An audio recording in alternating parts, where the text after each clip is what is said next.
2x2, 7 rows deep. And rolling up to the start-finish line.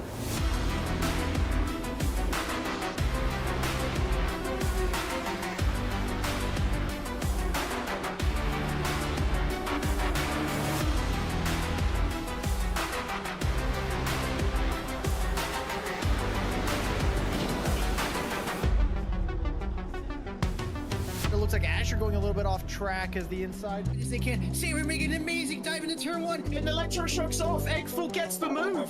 But MNU trying to take a move. Big contact from 5 different punches. Big incident with Snowdog, our leader. As we head into town row, it's a big clash. It's a big clash between the two title contenders.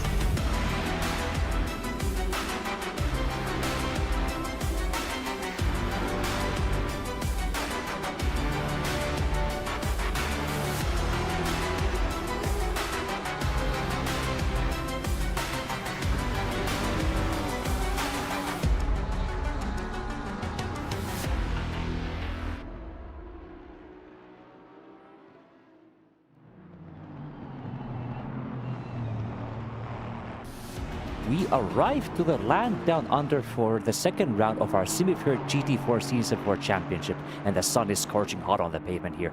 My name is Denak Kalmari, joined by Jordan Johnson in the commentary booth to give you the insights on GT4 racing here at Bathurst. Welcome in. Yeah, looking forward to it. It's another good week out and down to one of the toughest tracks of the calendar, one of the toughest tracks in the sim as a whole. And we're going to be taking around with a quite unfamiliar roster of cars for a lot of these drivers. Only one of the, I believe we're on season 4 of GT4 as we roll into a safety car here, full course yellow. Just quick test for all these drivers during our practice session. One that is much needed for a circuit as demanding and challenging as the Mount Panorama circuit.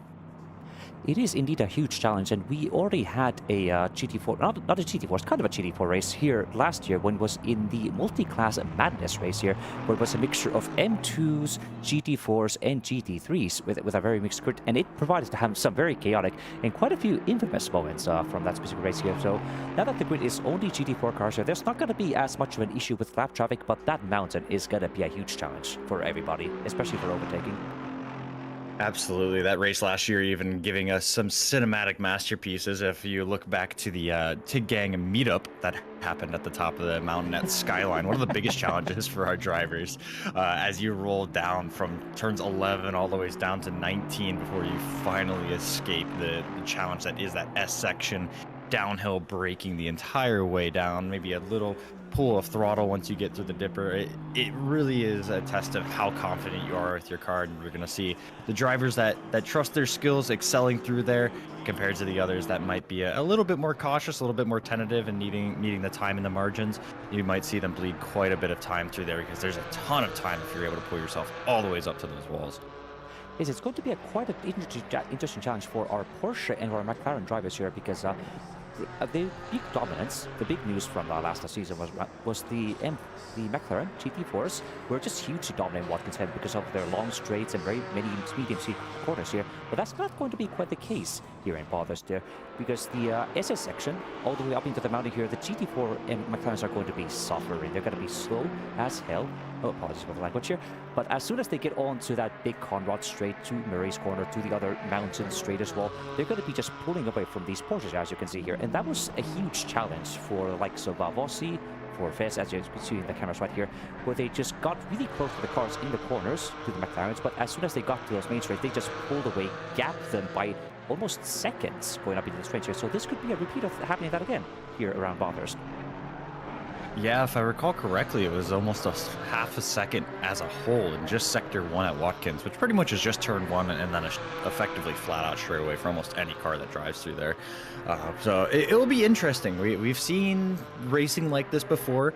I believe it was 2022 or 2023 in the Australian Super Tours, one of the junior series or feeder series that supports the Australian supercars when they come here.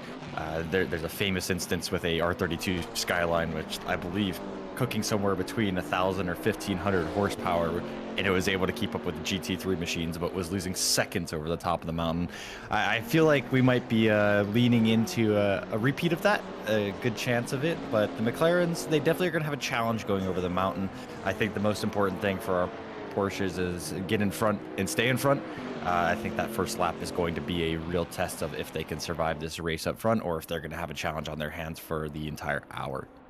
It's definitely going to be something that will be decided by their qualifying performance here.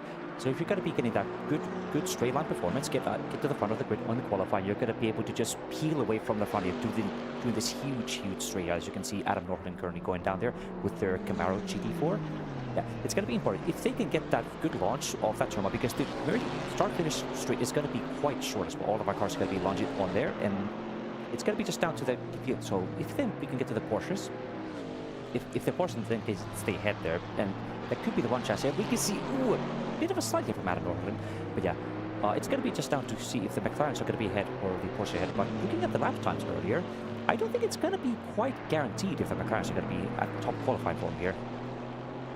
No, I don't think so. I don't even think it's a guarantee that the Porsches are going to be all the way up top. I mean, currently we are being headed by Luis Alfonso and the Mercedes, and they're putting a decent gap on everyone else. The closest McLaren 3/10 back from them up nearly, but as well as Philip Beckevold in the Maserati, which we saw had quite a tough race out in Watkins. They fell back quite early and then really kind of got swallowed up by the field. Not really much they could do once they started losing momentum. It was just one car and then a second and a third, and had to fight back for the rest of the race after that first 10-15 minutes. And it proved to be quite a challenge. I think the Maserati will be quite strong here, as long as Philip has a good feel for the brakes going down the hill, and are able to keep that car going. The Maserati pretty good in sector 1 and 3, where you predominantly are focused on straight line speed. So I definitely could see them going quite well here. It's just a matter of if they're able to keep the car clean and consistent through that downhill, and of course just not giving up too much time over the mountain, as we see a little bit of a wiggle and a slide as that Maserati's filling the mirrors of the Alpine directly in front. Yeah, it's going to be the same kind of challenge to the Alpine. Oh, a bit of a rush of death there with the Alpine up ahead here. Just trying to go a bit too brave on those brakes going down into the Skyline chicane here. But yeah, it's going to be a similar situation with the Maseratis and the McLarens here. But the Maserati has no advantage with traction control or anti-lock braking systems here. So you're going to, Philip Beckevold is going to have to actually be dancing on the throttle and the brakes here going into the mountain section here. But they can just unleash all the power going down into the straight here to see how we do here. But now that we have about 20 seconds left on our practice here, moving over to the qualifying, we can have a quick look over on our current point situation here, because quite a lot of interesting things happened last time around here. So let's give it away to Jordan. Yep, yeah. So we did see quite a few things going on. Lily Armstrong leading the field, though, taking that win, followed by Robbie Kelly in second with 22 points. I mean, we saw the main protagonists all really staying where we had expected them to be. Luke Packer finishing at third, and our top three being headed by all pros. Then we have our gold leader, Tyler Van Beek, who is sitting at 18 points, leading the gold standings as well. They're going to be filling in and chased down by Parker Olsen and Danny Taberner. We saw really every single person in the top five here have their moment. We did talk about the difficulties that Philip had, but at the end of the day, everyone in the top five, I think, actually has a very good chance of taking the championship in the gold standings. But we'll see. We'll see how it progresses. Running over into our silver standings, Electroshocks took that win over there. Blade Wolf falling up with their, iconic Aston Martin sitting at 22 points, and Oraz with the Janetta. I think a car that might struggle a bit here, our lightest car, but also our lowest power car in the GT4 here. So I think they're going to be really looking to hang on as many points as they can here and then continue on for the rest of the championship. So it'll be really interesting to see how they're able to manage. And then Frey Fireblood is leading the AM standings. So we did see that they technically took second of the AM drivers, but it was a national ahead of them. So they do take that win in the AM champ. Wolfen and Dan Maurer, who I believe took their first podium in Simufur racing, will actually be filling up that third spot. So a very good result from them. And I will definitely be looking forward to see how they are able to swing it as we head out onto the mountain. Yeah, it's going to be qualifying right away here, and it's going to be starting with the AM and Silver drivers going up on the track here. Let's see if we can get those cameras going up here just a moment, just to see if we can find the right person here. Yes, indeed, we're going to be cutting away over to the runner-up in our Silver Championship. It's going to be Blade Wolf Kakegyo in their very typical Aston Martin GT4 here. So it's going to be pretty good choice here for the Mounted, I would say, because it's going to be nice and balanced. It's a very easy car to drive. It's very easy car to drive, I would say here, as we see them getting ready over on this mountain section here. And you can see this, it's going to be quite a hot, humid day here as well. So it's going to be very easy compared to Watkins Glen last week to get the tires up to temperature and get ready on that first out lap here. Yeah, absolutely. I mean, it'll be easy to get the tires up to temperature, but you also see, especially once we head into the race, since the cars are going to start sliding a little bit more, you're going to see a little bit more temperature fluctuations. Surface temps are going to start to skyrocket and really cause the drivers some challenge as they start heading into the skyline section. The tires really only get a short break after hauling up the mountain in full charge. So it'll be a bit of a challenge. I think this Aston Martin will fare quite well. Blade Wolf saying it and really praising it for it being a very approachable car, but it also has its challenges on trying to get the most pace out of it because it's easy to approach but hard to master. And I think that's I think that's something Blade Wolf is very familiar with though. Absolutely, indeed. And a brief comment I saw from the chat here about where is the Mustang here. And unfortunately, because this is a bit of an older game, we have no Mustang GT4 in this game, as lovely as that would be, because this GT4 pack came all the way back in 2019, I believe. So sadly, no Mustang here, but we do have some lovely KTMs and Camaros here. But that's going to be Blade Wolf crossing the finish line here almost. So it's going to be time for our onboard lap around Bathurst. Yeah, we've talked about it. This is one of the true driver's tracks. It's going to be one of the biggest challenges as you exit out of Murray's Corner, the final corner, a very short straightaway down into Hell's Bend. That is going to take us down into turn one. Really need to make sure you get this right because it is one of the longest straights that you will experience in a race car. And that's going to be on the long uphill run into Quarry. Really suffering any time if you don't get that perfect. Just keeping the car, making sure you're maximizing those gears all the ways out on the top of the red line. Many people shift right over the top of the hill there. And then spot your brake marker into Quarry. Hard, very high commitment, banked corner all the way to the inside, early on throttle, and really let that car drag itself out to the wall. Use that cambered curbing and get the car all the ways over to the right as you set up for the cutting. Mid-track all the way to the outside, braking, keep it outside of that groove, back into the inside camber early on the throttle. Really trust that the car isn't going to break traction and feed the car through Griffin's Bound as we roll up through here into Reed Park. A very tiny apex that you can reach in there, one line as you head into Frogs Hollow, the Solomon Park, bringing the car back all the ways over to the right-hand side into McPhillamy, up on the curb, back into the inside, and setting the car up for Skyline, the hardest challenge of our circuit. Hard on the brakes, blind Apex 1, blind Apex 2 on the right-hand side here, tuck it in all the ways to the right-hand side, into the dipper, cut it all the ways into the inside wall, and downhill. Feed the car, try to just keep it as close to these walls as you can. Open up hard on the brakes for the dipper, or sorry, for Forest Elbow, getting the car all the ways to the inside, and then hard on the throttle out. This is now your longest straightaway on the circuit, so super important you don't overshoot Forest Elbow down at the bottom of the hill there, getting the car all the ways down through the gears. You're going to see a lot of drafting coming through here. We talked about the McLarens being strong, possibly a big overtaking opportunity as we head into the chase. One of the sketchiest corners on our calendar. Big apex on the inside. Don't take that. Hard on the brakes, about 150. Getting the car down through the gears. Third gear corner for the Aston here. Clip that apex, focus on the traction, and let the car come all the ways out as you settle up, trying to get ready for this final corner. Very easy to overshoot here. Hard on the brakes, about 100 meters out. Back into the inside. Careful you don't understeer out to the outside curb there. Mount it up and hard on the throttle. Just get it out of the corner, and it looks like it'll be a good first lap coming from Blade Wolf, a 2:14.2. Surely we're going to see those times drop as we've talked about. Those GT4s come out with cold tires, and those times only drop off a cliff as we get later into the session.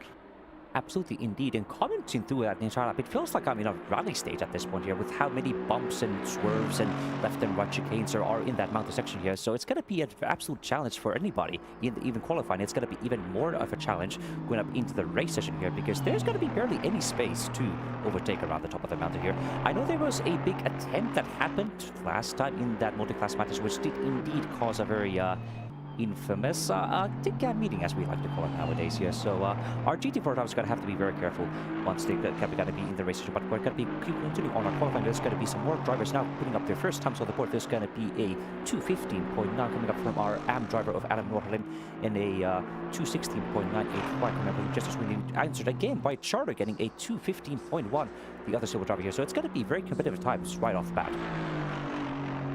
Yeah, and I think we are seeing how strong of a lap Blade Wolf put down. I mean, almost a second gap to everyone else. The comfort of that Aston Martin machine really proving it to benefit Blade Wolf. Also, the familiarity of the chassis, you could say, as they tend to favor the Aston Martin badge anytime they go out in racing. So a very, very strong lap from Blade Wolf, actually, as I think that looked almost a little bit deep going into Forest Elbow. But we have a couple drivers looking for big charges up the standings. Wolfen at Foxdale is already looking at a half a second improvement coming through turn 1, but a little bit deep there, it looks like, coming into Quarry, and it's really hard to pull the car back as soon as you go a little bit deep there. The camber starts actually working against you rather than with you. So a bit of a challenge for Wolfen. I think just trying to get their sights in, but a long lap here, 2 minutes and 14 seconds around Bathurst with our 10-minute quality. That really only leaves these drivers open to 3 or 4 flying laps, because that outlap is counted in their countdown timer, and it's going to be a matter of who feels the most comfortable first and who's able to put that lap time down, as I do see a lot of green but also a lot of very red lap times. Blade Wolf looking for a very small improvement, about 200s on their lap time to 2:14, 2:37. So that will put them 9/10 ahead of the rest of the field, and really a massive challenge for all of the rest of the competitors to climb. I did also see a couple of yellow flags flashing on the map here, and also a bit of traffic ahead of Force Bucknut here. Hopefully they're not going to be too slowed down by the traffic coming up ahead here. Though actually they might be getting an advantage of slipstream going down to the straight here, but no, never mind. The fellow Mercedes is ducking out of the way to let the Huey's 529 Mercedes go by here. But yeah, speaking of yellow flags here, if you mess up your lap here, and you can see it's already down to 2 minutes here. So if you mess up your lap, you have to restart to the pits to actually get like 2, not even just a 1 lap at this point. So it's going to be down to who can get the best first 2 laps here, because otherwise it's going to be running out of time. Yeah, more or less. I mean, you really are running out on track. I think some of these drivers, I mean, we're used to 10-minute qualifying per class. Bathurst always does prove a challenge in that, but I think the fact that we're throwing a couple extra classes in, and previously we had every class separated, but now the AMs are mixed with the silvers, and then the golds are mixed with the pros. I think it might be adding a little bit more pressure to the rest of our grid here, as we actually take a look at Wolf, who is currently on the back end of our AM grid. Had a little bit of a moment going over the top of the mountain as they head into turn 1. So looking to start to find their pace and get comfortable with Bathurst. I believe this is possibly their first race. I don't recall them in any of our previous events, and what an event this is to make your debut in if you are a national rated driver. Yeah, it's going to be... I don't think they have been here for any time before. They have talked a lot in the Simufur channels about joining these race series, but they have never been able to do that before here. Just in time as we see Oraz Volpes getting their first 2:13 on the board here. That is actually quite a competitive time here. It's done by the only Ginetta of the grid this time around here. That very beautiful classic blue and white Ginetta G55 driven by Oraz Volpes here. So that's going to be the other challenge for Oraz Volpes, because even though they might get ahead in qualifying, might even get ahead on turn 1 here, but because of this huge straight going up the hill here into the skyline, into the mountain section here, I think the Astons, the Maseratis, and the other faster pushing cars are going to be just flying right by him, because I do remember that the Ginetta can only cap out at like 250 kilometers an hour. So that might actually reach that top speed going down at least the back straight. I think so. I think about 263 kilometers an hour is the number I have in my head. But looking at Sector 3 for them, they are currently 7/10 down, and that's pretty much, it's the last 30 seconds of the lap. So more or less, it's just the back straightaway.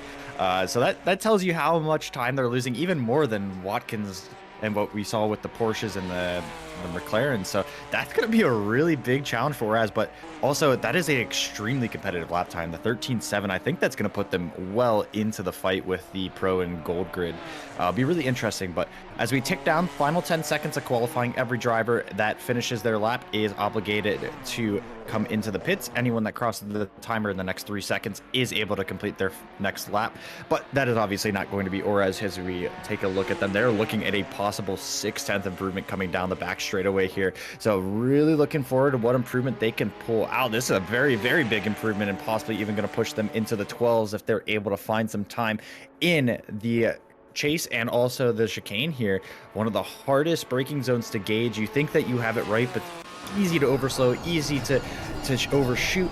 Nicely picking up that apex early on the throttle. You see a little bit of twitches trying to counter steer that rear end of the Jetta, and actually a very good exit, I would say, as you head into the final corner. Very easy to throw away. A lot of laps here, hard on the brakes, getting the car tipped in, nice and into that groove in the camber as well. And it looks like a very big improvement for Oraz. And yes, a 2:12.9. That is an extremely strong lap time for the Jetta, and I think that I would reckon, if I had to put some money on it, that is possibly a top 5 lap time for Oraz.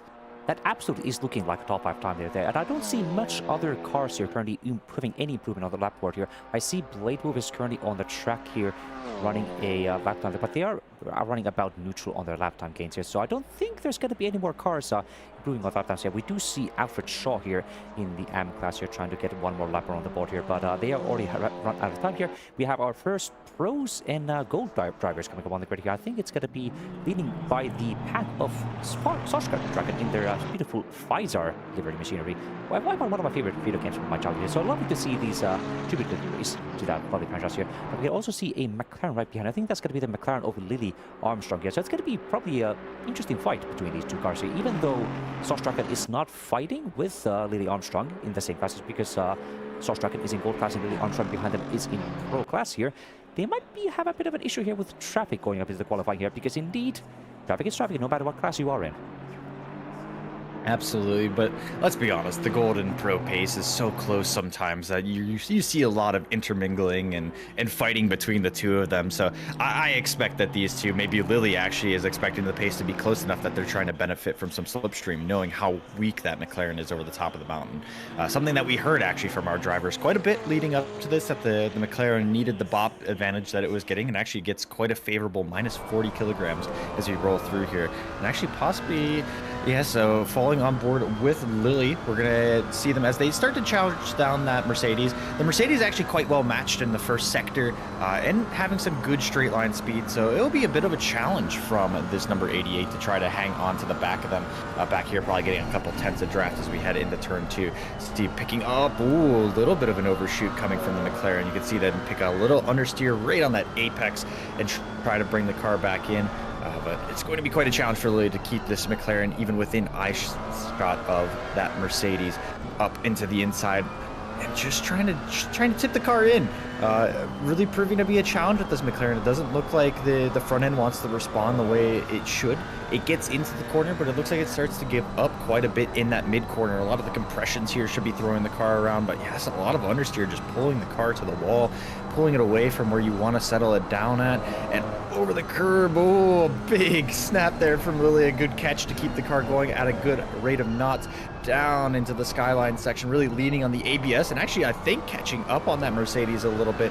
Hard to tell as the speeds start to close down and the gaps get a little bit smaller, but it looks like some good progress being made by the number 88 McLaren as we roll through the final corner of Forest Elbow, the final real corner of the mountain at least, and a run down the back straight. This is where Lily really wants to sit in that slipstream of the Mercedes and try to get a run back up to their rear bumper. Only will be worth a couple of tenths. GT4 is not really prone on giving too much draft. They aren't too draggy, so you're going to see a lot of these cars not getting pushed back by dirty air, but really being able to sit nose to tail and just trying to struggle to get past each other and fight for those engine differences. Tucked into the chicane, it looks like maybe a little small gain as well for Lily, and we're going to roll through into the final corner here. Take a look at what pace we're looking at from our gold and prorated drivers on that first lap.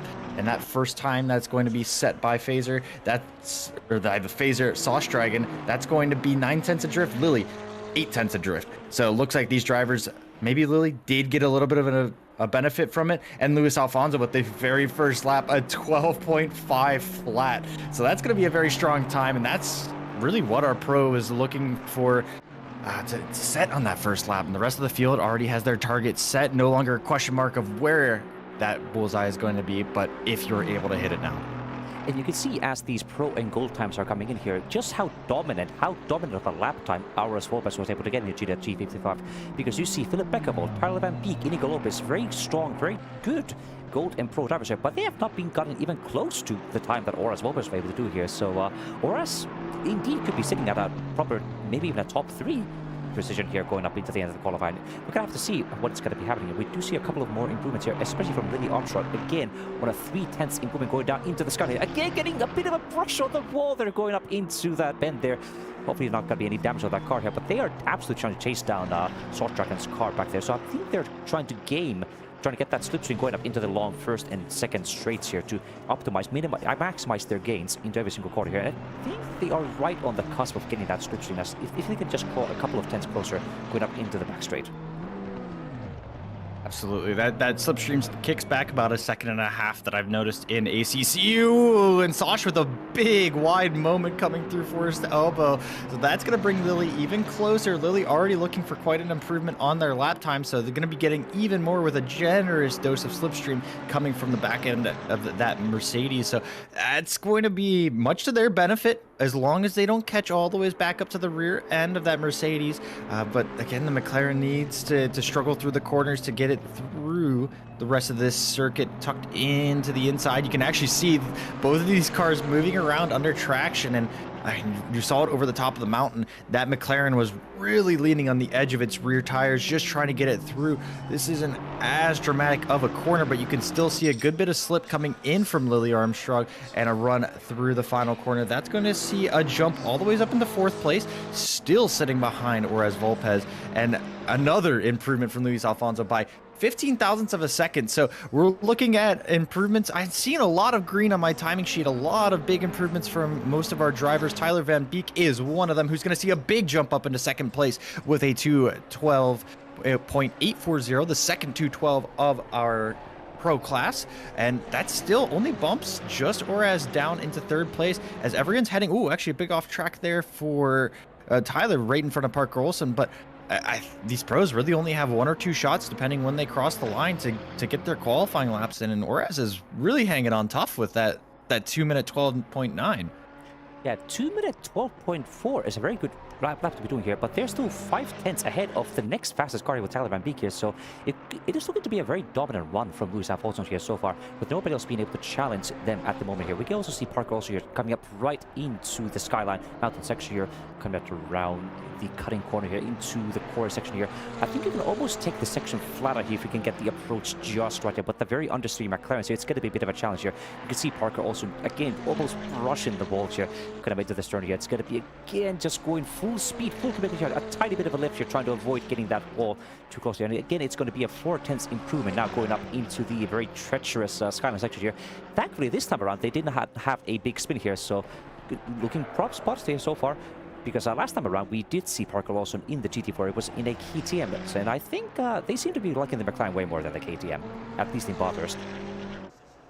Yeah, the KTM was quite an interesting car, very snappy and much like the Jannetta, a very light car, quite underpowered, but you could throw that car around.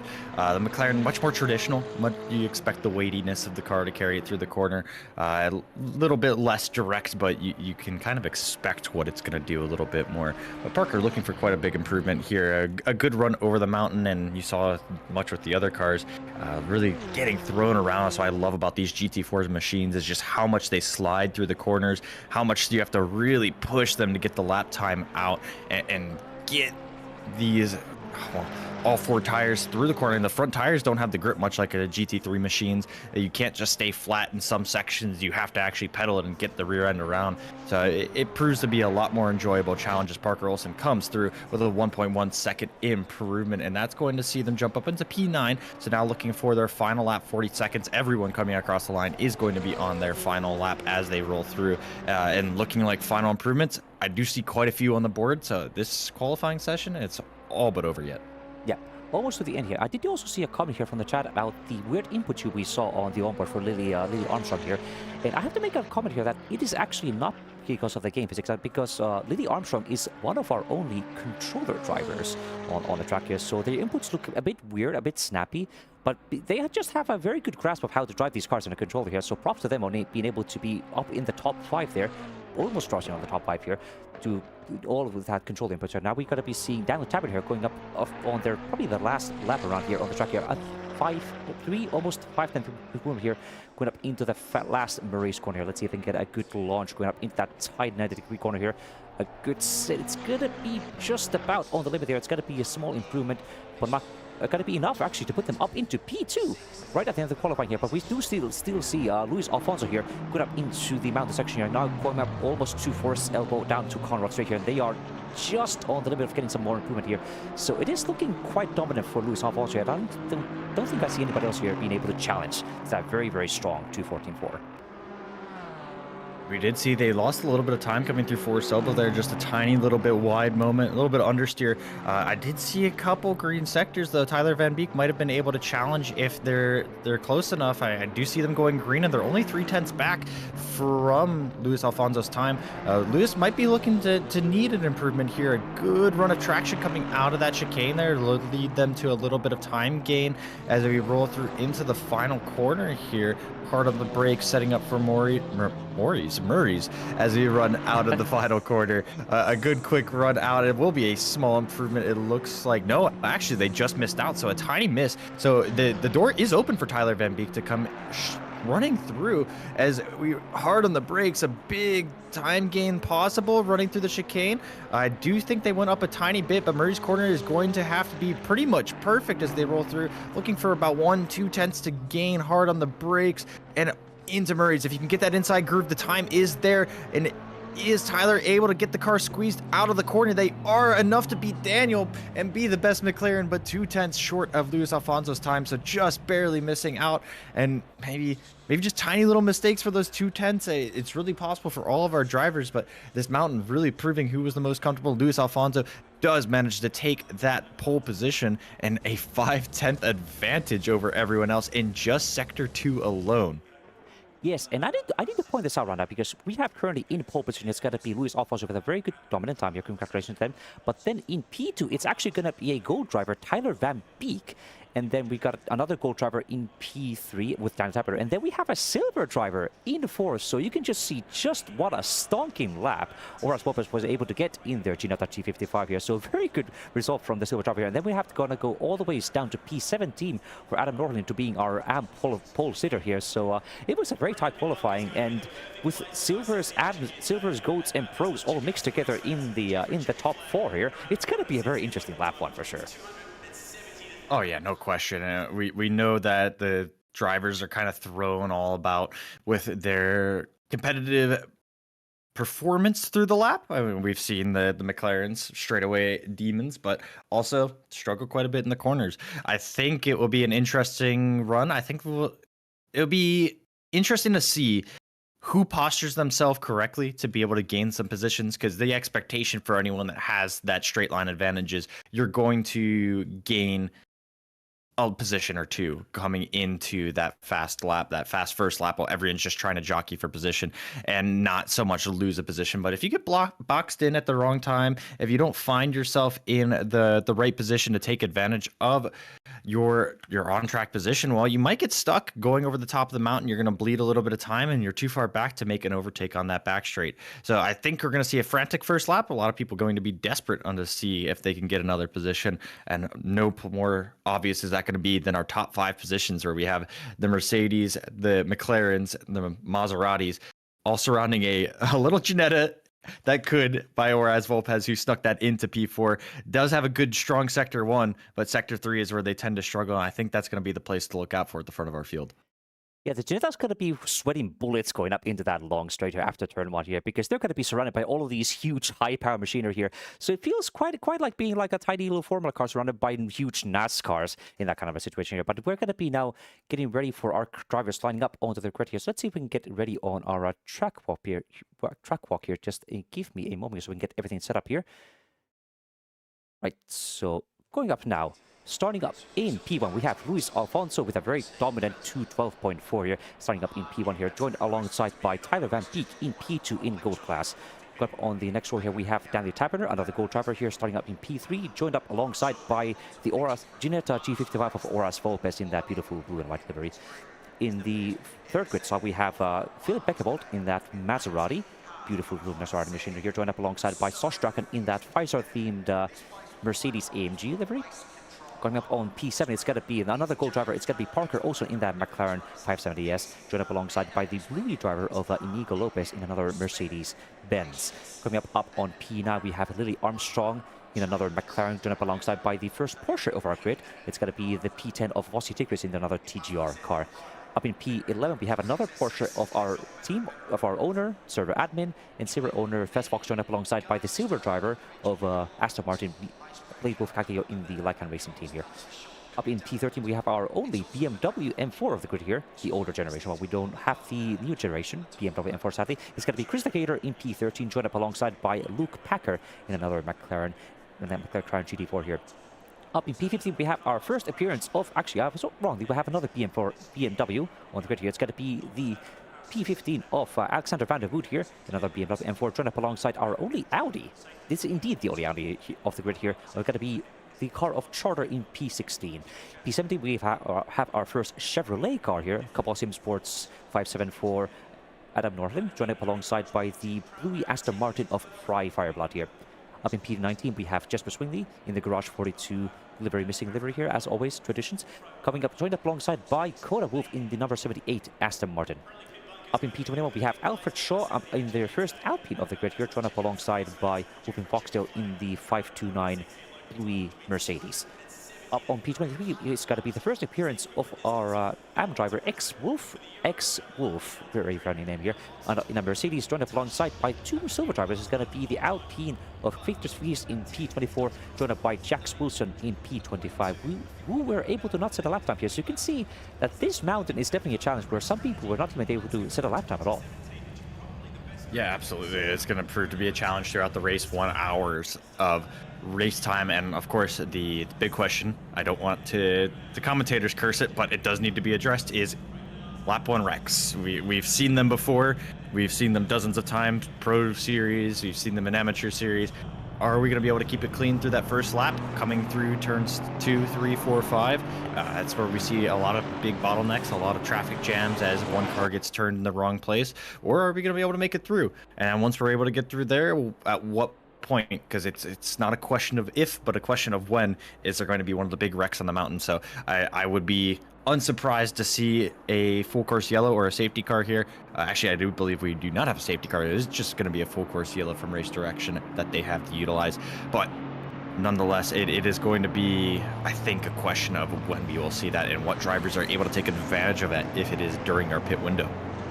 I like to stay positive. I like to believe that we're going to avoid having a lap 1 incident or a lap 1 takeout here, because that did not happen in the Multiclass Madness series. Our infamous TIGGAM meeting did happen a couple of laps later from lap 1 here, so I think what's going to happen is our drivers are going to be very aware that this is going to be a very tough track, a very close fight for these mountains actually on lap 1, so they're going to be trying to take it easy. But once they get through that first lap, they feel like, okay, I'm fine, I'm good, so I'm going to start pushing, going to start attacking, and that's when the incidents happen. So that's going to be my guess. Well, I mean, ideally, we would like to have no incidents at all here, but knowing the grid that we have here, I think the proper fighting is going to be happening closer to lap 2 or 3 instead of on lap 1. I don't think the fighting's going to wait till lap 2 or 3. I think we will see some battles coming out on lap 1. It's just a matter of how clean we can keep them. The walls are quite brightly colored, as we see running up through our Reed Park in Griffin's Mount. It's going to be hard to not see them, so I think the matter is, can you see the cars around you? There's going to possibly be some 2-3 wide moments as we roll through this circuit, and really a long parade lap, long cider lap coming from our GT4 drivers here as we take a look on the back of Sauce Dragon, who gets to see quite a few of the cars behind them. Well, it's going to be an interesting run. The McLaren of Parker Olsen up in P7, and then Nico Lopez is going to be sitting in P8. So a good bit of challenges behind them, good bit of challenges in front of them as they sit one row behind Orez Volpez, who we've talked about in that Ginetta is going to be staring at their rearview mirror, just trying to hope that they can get up through into turn 1, turn 2, and then through this mountain section without being blocked. I really do think Orez, while having done a extremely good job in qualifying, has probably the biggest challenge of this race to hold on to positions, because while Ginetta is very strong over the top of the mountain, they unfortunately have 2 McLarens directly in front of them, and that's going to be their biggest challenge as they roll into this mountain section. They need to not get held up by that and get pushed back into the cars behind them, because Sector 3 is where that car struggles the most, and it really is going to need every advantage it can get over the mountain. So look for Orez to possibly even look for a move going up the mountain, and if they're able to get that, they might have a chance to really make something out of this, possibly even look at an overall podium position. But I think they are definitely the driver to focus on during these opening 3-4 laps. It's absolutely going to be a battle of David versus Goliath here, with a singular David surrounded by at least 5 different Goliaths here. It's going to be a very tough situation for the Ginetta driver in Orez Volpez here, but I believe they're going to be fine. They are a very seasoned driver of Simufur here, so they're going to be doing fine. We're going to be now going up into the last couple of corners on our outlap here, with cars now starting to line up side by side. We do see the Maserati of Philip Beckhoff here sliding quite right here, so they're very aggressively trying to warm up their tires here, and that's going to be an important point, because these GT4 cars have no tire warmers, so they're going to do absolutely everything they can to get their tires up to temperature so they can get the best possible launch going up into the final corner here. So with only about a minute to go before it's going to be lights out and away we go, who's going to be the one to lead out of turn? But it's going to be Tyler Van Peek, Lewis Alfonso, or somebody else.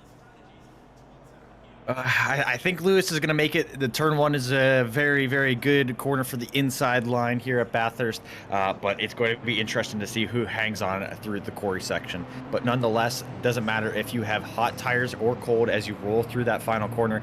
You have to keep your eyes trained up to the gantry. Watch for all 5 lights to pop up and disappear. It's going to be a long hold, a long release as we head into that turn 1 section. Get ready, and it looks like we are green and ready to go. The Mercedes leading down into turn 1, and Tyler Van Beek files into P2, and it looks like the little Ginetta that could, and looking for a move up into P3. We've talked about it, seeing if they can make a move in the early phase of this lap, and just look at the Ginetta just getting pulled by the poor McLarens. There's nothing they can do with that power advantage, so Orez really needing to try to get a move through this early section of the track. P1, 2, 3, 4 all aligned how you would expect. It looks like Philip Beckhoff able to hold on to P5 and that Maserati as well in a small traded position between Fez Fox and Parker Olsen back in the grid. P6 and 7 swap, but Ginetta of Orez Volpez just looking for a move to try to get up through the grid. Fez Fox is getting pushed through that corner by Louis Armstrong, but this is where the McLarens we know all are going to traditionally struggle, and it looks like Fez Fox not having any of it as Parker Olsen is a roadblock for that Porsche, just trying to find a way around and just push their nose past. But this is one of the most dangerous parts of the track. It's very deceptive. You think that you have tons of space, but pretty much single line corners all the way through as we head into the skyline for the first time. This is where our drivers testing the brakes, trying to get the car fully on the nose. A little bit of dirt kicked up, but all cars keeping it straight, coming through the dipper down and settling down into the SS section. And on our run to Forest Elbow, all of our drivers need to focus on that exit as we run out of Forest Elbow. You see the McLaren setting up wide, the Maserati looking for a run as well, and really aimed onto the back of that Ginetta. The Ginetta of Orez Volpez sweating bullets now, hoping that the draft from the McLarens is enough, and this is a big gap for the Maserati to run, and it's going to be a very high commitment move on the brakes if they're able to try to get some kind of sniff of a gap. And look at that gap closing and closing as we head into the chase. And it looks like, oh, perfectly timed for Orez to hit that corner, really shutting the door on the nose of the Maserati, but now needs to survive as a big slide coming through the chicane. And that's going to be a position down for the Maserati. And it looks like Parker Olsen going to be up 2 positions now, sneaking the McLaren past, and the lack of ABS really challenging the Maserati driver. Phil Beckhoff now needing to run the car through as the first lap times are finally kicking in. And Orez Volpez now able to breathe a sigh of relief as now they can relax a little bit, but not for long, because Parker Olsen starting to move up onto the back of them. Our only BMW, or actually one of 2 BMWs in the field, Chris Gator and Alex Vetnervoda, are line astern, chasing down the rear end of Vossi Tigers, who is going to be in that Porsche we talked about, not very strong on the straightaways, and it looks like the BMW is going to be the exact opposite, looking like they have a chance to make a move, looking to the inside of Corey into turn 2, inside line preferred as that camera really starts to favor the inside driver. Vossi trying to hang it around the outside of 2, keeping that momentum and pushing past the BMW, and that looks like they're going to hold that position and clear Chris Skater, and that's going to be a big upsetting moment for Chris, because that is one of the best opportunities that you're going to have in that BMW. But all of our drivers through lap 1, through up to the top of the mountain again, and I think we might be looking at a good challenging race. Wait, you were just saying that there's going to be best box in the ball. Best box in the ball. That's going to be a huge extent. Oh no, there's 3, 4, 5 cars. Oh, that's going to be 5. So that's going to be Chris, and that's going to be indeed a full course zero trigger right away here. What? Oh, that is looking to be an awful incident with even more cars as they're trying to recover with a roadblock of 2 cars here. I think that's going to be. Yeah, that's going to be. Yeah, that's a red flag. That is indeed a red flag. We are going to be interrupting this lap entirely here. We're not going to be doing any more racing. What a race that we missed that. Oh my lord. What a commentator's curse of anything to, as soon as I say that it's clear, we go straight to a red flag, unsettling the grid. Oh my goodness. Well, next time I'm not going to say that we're going to clear our chances of any wrecks. Next time I'm going to say that this entire field is wrecking in turn 1, and that way we're going to have nothing to worry about for the rest of this race. Oh, I'm just ashamed that we actually just lost having the replay from our timing to Porsche. So we're going to have to see if we can see that later on in the race here. But I believe that was going to be the car of Fizz Fox there that went a bit too wide going up into the mountain section here and then just clipped that wall here. And then with like 2, 3, 4, 5 different cars right behind them, they just all got clattered into a huge pileup. And that was, I mean, I did say it was not going to be any incident on lap 1. It happened on lap 2. That, just as I said. So let's see, hope maybe on the restart they're going to be doing a bit better. Yeah, that's oh goodness. Oh well, we have attempt 2. We've seen what everyone wants to do, and it's going to be an interesting bit of posturing now because everyone's shown their hand. You only go through lap 1 once, typically. Now we're going to go through it twice. It's going to be a little bit different, but everyone's shown their hand. Everyone knows what the drivers around them want to do. So now it's going to be a matter of what can you do. Is Oraz going to be able to do something different? Because it looked like they had a lot of momentum going through the outside of turn 1. Looked like they had a really good chance, but in that note as well, is Philip Beckevold going to be able to make a move going somewhere else? They know how close they need to be. I mean, they clawed back a mountain of time. It looked like they were miles away and never would have had a chance going into the chase. So are they going to be close enough now as they roll through the mountain? That Maserati isn't too bad over the top. It might have just been little mistakes here and there that cost them the chance to really make that dive on Oraz. And I think that's going to be our biggest question mark as we roll through here. Absolutely, indeed. And you already saw from the first lap there that the Ginetta does have the capability to defend themselves into the skyline section here. But as soon as we go onto that back Conrad straight here, the Maserati just peeled them back. It was like they were stand on completely stationary going to the back straight here. And they had to just pull all of the tricks from their book to be elbows out, defend their position. But that also cost them quite a lot of time because we already saw a huge gap of, I think it was like 2 seconds before the red flag there when everything happened here. So I think Philip Beckevold is going to be very aware of that. They're going to be trying their absolute best to just send it as close as possible to the back of that Ginetto on the dipper through the forest elbow so they can get that launch on the corner straight. I think it's going to be before the bend. That's where they're going to have their chance to get the overtake because I think Oraz Wolf is not going to be giving up that position easy. Yeah, it's gonna be very interesting. That's no question. And as we roll through into the next lap, you can only imagine the pressure going out to each of their drivers. They're gonna be wondering what they can do, what they can improve on from that lap 1 when we talked about it. Everyone's shown their hand. So are we gonna see some mind games, some people faking a move going one way and then maybe settle up for a crossover, setting up for the exit? I think it'll be really interesting, and I don't envy the position of each of our drivers, especially now, not as we head through another, well, it looks like about 5-minute lap as we warm up tires going over the mountain. It is our longest lap of the season. It is going to be one of the longest warm-up laps. You'd expect everyone to have plenty of time to think about what their strategy is, but yeah, I don't envy the position that these drivers are in now. Yeah, it's. I hope it's going to be a good mental reset for all of our drivers as well, trying to get themselves back in the groove here and maybe try to learn a bit from the other drivers that they were fighting here. I feel like, as we already mentioned about Philip Beckevold here, trying to get a better launch onto Oraz' backside there. That sounded wrong, I apologize. But anyway, point being is that now that they have another chance on getting some good runs here, I think we're going to be seeing a bit cleaner battles, cleaner fighting, realizing that there are opportunities. They know where the cars ahead of them are weak. They know where they are vulnerable. But I think another issue with Philip Beckhoff is going to be again that Maserati. With now traction control, without ABS, it starts to be a really big issue when they get to really close fighting with other cars here. You can already see them, they're wiggling very aggressively, trying to get the heat on those tires here. But we saw it already in Watkins Glen. They slipped down the order massively as they were just struggling to get the temperature in the tires, so struggled to keep the car on the track here, and that already paid dividends to Parker also managed to just slide right by them. So I think that's probably going to be happening again here in this time around, because that seems to be an issue inherent to the Maserati, that they are having a big issue, big struggle trying to overcome. Yeah, the Maserati, Philip really throwing the car around there. I assume that probably has to do more with the lack of traction control and ABS, that it's better for them to slide the tires like that rather than drag the brakes.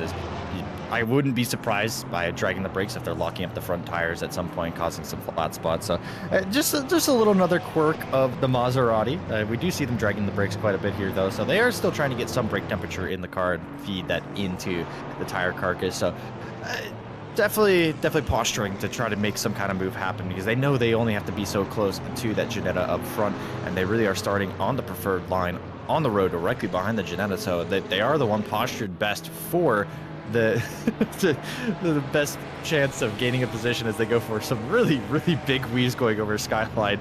It almost looks like they're going to spin out each time that they crank the wheel to either side, but clearly something that they are quite comfortable with. Yes, absolutely, indeed. And I think we have lost Fez Fox from our timing sheets as well here, and yeah, that is great. I think Fez Fox, after that incident, they have decided to retire from the championship.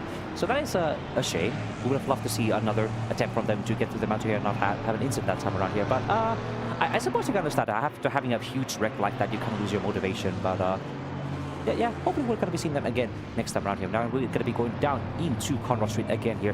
Going to be cars almost again going side by side here. And now, do you think there's any other big fights here you think is going to be happening here besides the fight of the David and Goliath of Horace Volpez and Philip Beckhoff? I think anywhere you see a Porsche as well. We saw Vossi under quite a bit of threat from the cars behind.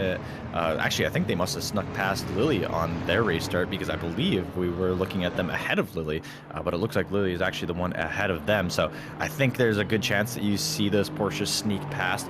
I would also keep a look at those BMWs, because it looked like they were putting on a proper charge after that lap 1 battle. Both Chris Gator and Alexander Vandervoda have did a really good job to get up a couple positions and be fighting for that top 10 position, as all of our cars now settle up for that 2x2 setup. And actually, you see in the background our Audi in the background. I'm actually curious how they would perform. I don't really know too in depth the performance characteristics of that car. I know it is typically not one of the preferred cars, one of the weaker GT4s. So curious how Charter does in that Audi, where it is strong, where it is weak, because I have not given it much attention. But as we roll through into the Murray's Corner, 2x2 for attempt number 2, rolling through corner 2-3 and setting up for our second race start.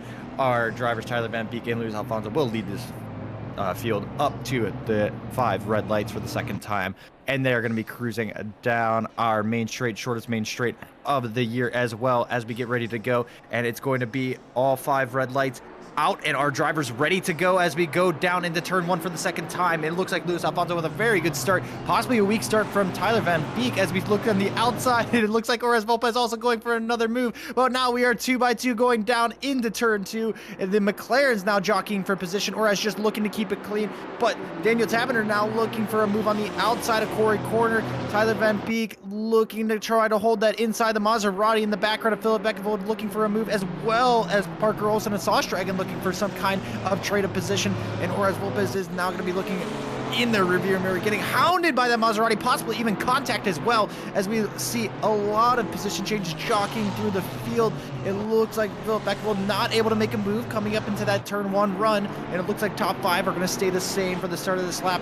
Further down the field, Vossi Tigers has able to sneak past Nigo Lopez in steal position, and we roll through Griffin's Mount Reed Park as well for the first time. Tight section, trying to get each of the cars through here. Cold tires still. Need to get the cars settled into each of these corners, setting up for that Skyline section once again. Looks like Orez Volpez maybe even a little bit closer to the McLarens this time, not able to commit as hard as they would want to, as Daniel Taberner is right up on the front end of that bumper. But you look in the mirror and it's the Maserati hounding. We know how close that Maserati needs to be to get an overtake after seeing it last time. It looks like they're a little bit closer than they were on the last time of asking. Rolling through Forest Elbow for the first time in race 2. The Ginetta right on the back of the McLaren, so maybe even a possibility of holding on with that draft. And we know Phil Beckfield now 7/10 back, needs to really charge to get back onto the pace of that Ginetta, and I think the Ginetta of Orez might have been able to sneak a gap big enough to survive as we roll through Parker Olsen looking for a move on Sauce Dragon as well. 1, 2, 3, 4 through the chase, and it looks like a big move coming from Sauce Dragon down into the inside of the Maserati, into the chicane. A lot of dirt kicked up as several cars going wide, getting on traction. Philip Beckfield able to hold the momentum on the outside, but then that's going to be Parker Olsen looking outside, inside. The McLaren indecisive on where to go, pushing Sauce deep into the brake zone. We have 5 cars nose to tail, looking like 6. A trade of position as the BMWs in the background. Alexander Vandervoda taking another position, sneaking past Chris Gator, and all of our drivers filing through. Most of our drivers looking for some kind of exchange of position. Parker Olsen maybe looking for a move, but now under pressure from Lilly after a weak turn 1. But I think they're going to be good to go. A little bit of dirt kicked up in the back, but our drivers starting to settle out single file as we roll up to this hill the second time. Yeah, that was looking to be a very intense lap on here. We do also saw in the background of that lap 1, turn 1, there was an incident between, I think that was going to be the Audi of Charter here. So we lost the Audi from the fighting. And actually, we see another fighting happening here in the background. It's going to be the corner between 2 BMWs of Chris Gator and Alexander Vanderwood going up side by side into the equipment spec up to the cutting corner. It's going to be again going side by side into that challenge. It's going to be a very close fight here with Alexander Vanderwood pushing along the fellow BMW driver here, going up into the corner here. Just now that they go faster. They're flashing. They're angry. They want this other BMW to just go faster, and they're just being blocked by everybody. It's going to be again just rushing up onto the back bumper of that fellow BMW, now going up into the right part through Frog Hollow here, and almost brushing the barriers. We can see even more super drivers right behind them, just hounding to getting ready to capitalize on any of these incidents that are going to be happening here. That's going to be going up down into the Skyline section here, just full commitment, full speed here, trying to get as close as possible here. Chris is holding on strong here, but it's going to be no slipstream ahead of it, because the next car ahead is going to be 2.8 seconds. It's going to be the car of Inigo Lopez here. So as soon as they get around to Forrest's elbow here, it's going to be a big vulnerable moment for Alexander Vanderwood here. They're going to be just going up, getting a good launcher up into the... It's going to be, again, these 2 cars only separated by 0.3 of a second here. It's going to be now Alexander Vanderwood with the slipstream going up as close as possible, trying to inch themselves closer and closer. You can see the rear view of that BMW M4 getting up closer, and they're going to be looking for a challenge, going up into the chase corner here, just waiting for the right moment. It's going to be dipping Sauce actually not electing to make a move up on this corner here, just waiting for the next possible second here. But actually, we do see a bit of a moment here. I think that's going to be the cars of Parker Olsen and Lee Armstrong actually exchanging position. I think there was a bit of an off-track moment from Parker Olsen, causing them to lose a position here. And again, those tiny mistakes, a wheel on the grass here, a small off moment here, that's going to be crucial in keeping your position. Yeah, and keeping our position, Orez Volpez making a good gap to Philip Beckfield behind in that Maserati there. They've opened that gap up to about 0.6 seconds, so it's 0.6 of a second. They've managed to get their way away from the threat of that Maserati, but now they have quite a gap in front, about 1.5 seconds that they need to close. But the gap is a lot closer running into turn 2 with our BMW train as well, about 0.4, a little bit further away than when they first went down the hill. So Alexander Vandervoda needing to wait a little bit longer as Chris Gator leading into turn 2, and that's going to settle that position for about half a lap here as they now have to file through the mountain. All Alexander can do is just hold on as close as you can to the rear end of that BMW and make sure that you are there for the attack on the downhill. So the 38 really trying to push that traction. You see just pushing a little bit wider, just trying to get a little bit more traction, a little bit more purchase from the road and get that inch closer to the rear end of your competitor. Well, Vossi Tigers is now pushing the McLaren and Parker Olsen up the hill. We know how weak the McLarens are, so Vossi really trying to take advantage in a big slide. A lot of slip coming from the number 15 as they really are pushing all the way onto the rear end of the 74. Looks like Parker a little bit offline as Vossi really sets up well for the dipper, leaving a little bit of purchase on the inside as they don't close all the way up to the wall there. And Parker with a better run down towards Forest Elbow, but a little bit narrow as Vossi's now setting up for the exit. You can see that Porsche. Oh, and a big clip of the outside wall from Parker. That might have been a possible loss of speed, but I think the McLaren's energy is going to be able to get it out of the corner here, and Vossi might even be under threat from, I believe, Inigo Lopez directly behind in that Mercedes. The Porsche, again, really struggling on the straight line speed. Once again, we know how weak it is on the straights. Well, Lily Armstrong might be looking for a move coming into the chicane, but it looks like Sasha's already got that covered off, taking the inside line, and a big slide. Lily pressuring Sasha into a little bit of a mistake and getting the run out. Another position as they move forward on their charge now. Philip Beckevold, the car directly in front of them. Sasha Dragon needing to recover, and I see a little side-by-side behind Parker Olsen and Vossi Tigers looking for a possible move. Looks like Parker doesn't have the braking performance. Vossi just barely clearing. Inigo Lopez on the inside having to check up and not able to clear them out. So that McLaren not as strong through the latter part of the lap as we thought it was going to be. Very susceptible to that Porsche that was trying to get a run out. Inigo Lopez setting up for the run. I think Parker's able to get a good enough run out, and so this Mercedes has to wait another lap. The biggest opportunity that they had to get past. And actually, I think a car in the foreground there that possibly had a moment. That looked like Alexander Vandervoorde, who actually had a moment going deep into turn one, possibly. I don't know if that was contact or if they went deep. There is some runoff there if you outbrake yourself, but a surprising moment for sure. Yeah, let's go see a replay on what exactly happened here. It's going to be a fight between Chris the Gator and Alexander Vandervoorde going up into this turn one corner here. You can see the fight happening between the cars of Parker Ross and Nico Lopez, but it's going to be Alexander trying to make a deep move up on this. I think they just misjudged their braking going up to the corner, and that was very well saved from the car over there, just maybe being able to avoid any of those incidents here. So thankfully no contact, but that's going to be costing a lot of time for Chris, and now they're going to be all the way down in P18 after that mistake. So very critical, as you can see, those tiniest bit of off touch wheel on the grass. You're going to be losing one position. Overshoot your braking, you're going to be losing 10 positions, as you can see here. Yeah, actually a very well saved move from Alexander, especially as you get those rear tires on the grass and the car kind of goes where it wants to go. The car kind of has a mind of its own. But speaking of a car having a mind of its own, very deep into Forest Elbow, if Philip was able to save it. I saw four wheels were sliding underneath the brakes into turn 18.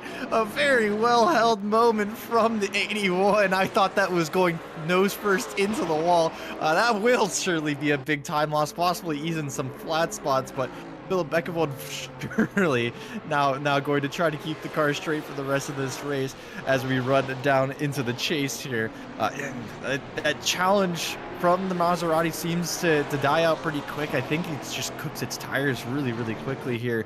The gap opening up just a little bit to whereas Volpez about a second in front. Luke Packer now putting the pressure on Blade Wolf, who is trying to get that Aston around the rest of the circuit. Luke Packer actually with quite a few scratches and dents on the front of that car and on the right hand side, so possibly contact going up the mountain. It would make sense to me if they had those scuffs there, but the 286 not having the day that they wanted after a good showing out in Watkins Glen. But the Blade Wolf now under pressure fully from this 286, looking to try to pilot their way through turn one, maybe get a little bit better run. You see taking a little bit of extra track, and that Aston Martin from Blade Wolf and all the cars filing behind really trying to push out those track limits. So I'm curious to see where this McLaren stacks up against the Aston Martin. We didn't really look at the sector times of the Aston too closely. We know that it is a good all-around car, but I want to take a quick mention looking at the speed traps as well.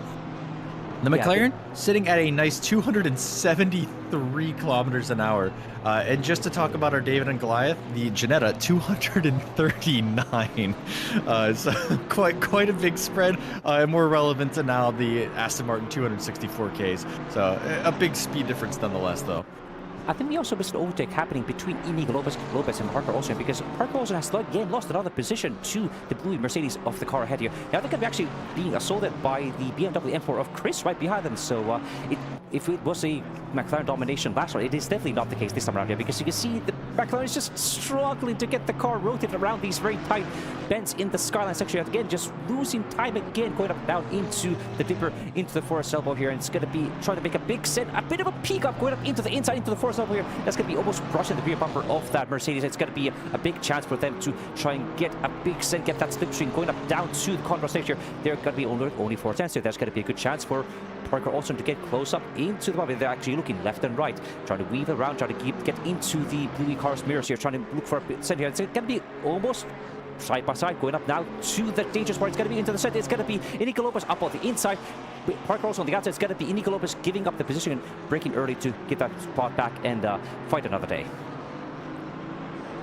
Yeah, a good move from Parker to take that position back coming into the chicane there. Looks like they're really confident in that second section of the lap. So just need to kind of make sure that we're able to keep the car on track. Parker does have the pace to be able to make something happen here. So once they're able to settle the car down, it looks like Inigo Lopez maybe not too happy with settling with that position behind Parker Olsen. They are still in the top 10, but they do want to climb up further. And if you look directly behind them, that's Chris Gator, who you saw had the big fight with Alexander Benavoda, who is really trying to make a charge, trying to push the car further up the grid. And it looks like the Mercedes really strong into sector 1, going up into turn 2, looking for a move, pushing to the grass. The Mercedes taking the right 2 tires into the dirt. Parker Olsen looking to make sure that they defend that move, while now Chris Gator has the momentum. The Mercedes really struggling to try to get the car up the rest of the hill once they've lost that momentum, but really hard to get a move here unless you try to sneak on the inside of the cutting. It's very, very hard to get your car alongside, and it looks like the Mercedes of Inigo Lopez able to stick behind, and now going to be pushing this McLaren up through the entire hill, going up through Reed Park all the ways up to the walls. Parker Olsen, Chris Gator pushing the Mercedes through, looking like a little bit stronger as we go up to McPhillamy Park, getting the cars tipped in, kicking on that compression. You see all 4 tires, or all the right side tires, really pushed up into the fenders, tucking away and getting the car's maximum grip out of that right side of the corner, through the dipper, all the ways up to the wall. 1, 2, 3, all of our cars, 3 different manufacturers, line astern, just trying to find their way past each other.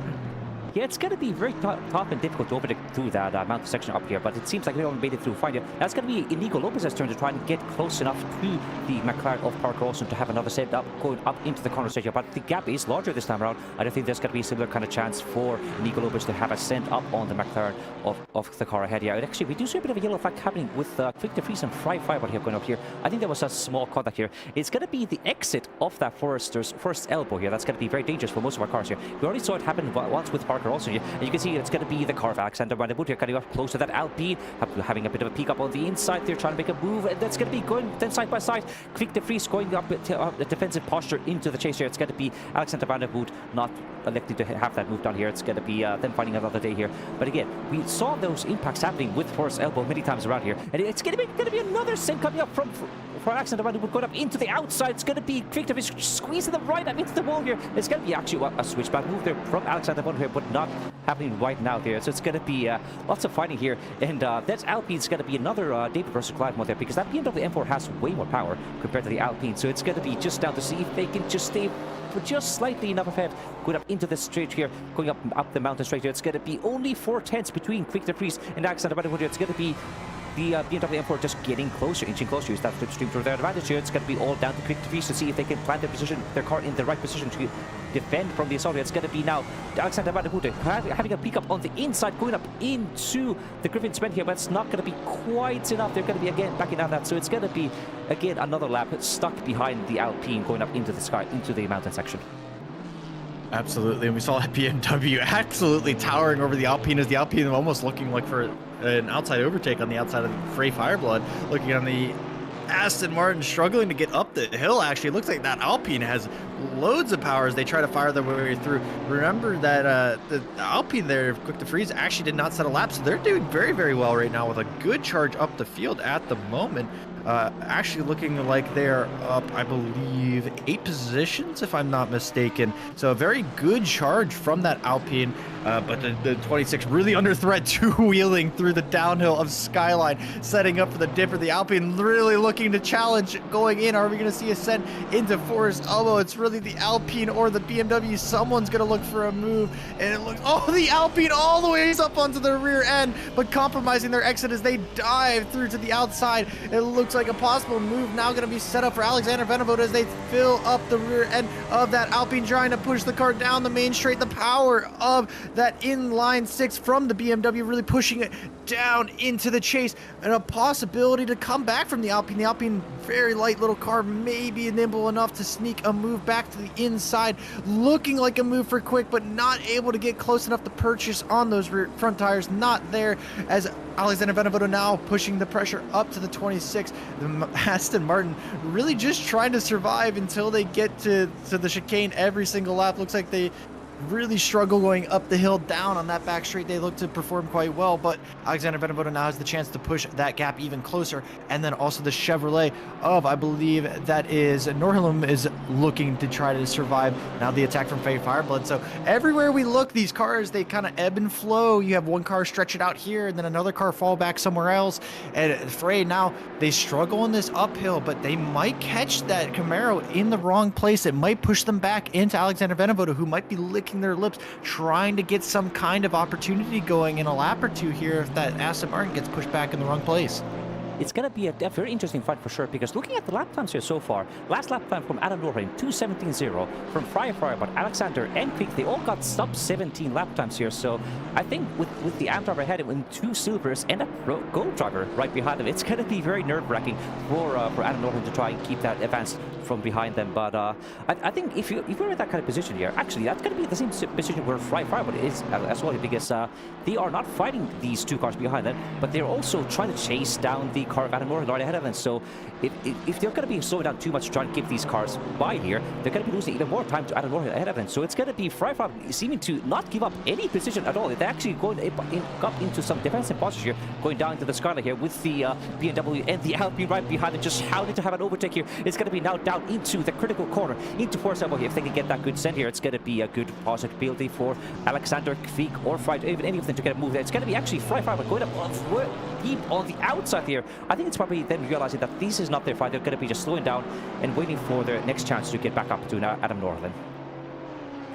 Even that, but I think they might even have been wide under the brakes and took the marbles, because it looks like they're looking for another move onto the inside of the Alpine, and this doesn't look like they're just trying to let them by, but possibly trying to make up some time for the mistake, as the Alpine of Cook de Vries now having to be put under threat from the Aston Martin of Frey Fireblood, who looks like they just have that power advantage deep under the brakes. Can Frey get it stopped? Yes, the front of the Aston Martin tucks to the ground, but is able to get it stopped, and the Alpine now immediately putting that 26 back under threat, hugging to that inside line, now moving to the outside for Quick, looking for a move on the inside. The 123 is looking to be 1, 2, 3 and done, but Frey able to keep it on the outside, very deep though, is allowing the Alpine to come back at them. Going into turn 1, we're going to be able to keep a nose in to the door of that 26, and the Alpine now filing through, able to seek their way in front, but are they able to keep it on track? They have the right 2 tires off on the outside. Frey Fireblood looking for the over under, and I believe are able to sneak the car back through. Is now Lily Armstrong is going to be chasing down, I believe, Vossi Tigers as well, and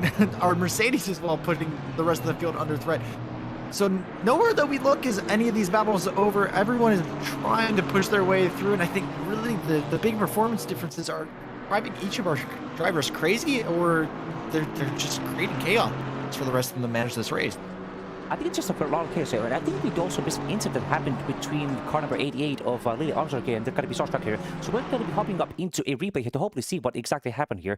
It's going to be giving a moment here to get everything done here. So it's not going to be, you can see the Starstruck and Lily Armstrong going up into that very dangerous Griffin spin here, going up side by side. We're going to be seeing Starstruck up on the inside, Lily Armstrong going up for or the move up on the outside. It's going to be Starstruck diving deep, but it's going to be contact between the 2 cars. It's going to be Lily Armstrong spun around here, hitting the wall here, and Starstruck actually going completely stationary at the end here. So quite a weird move there, but it seems like they managed to get away from that, and Starstruck paying the price for that opportunistic send.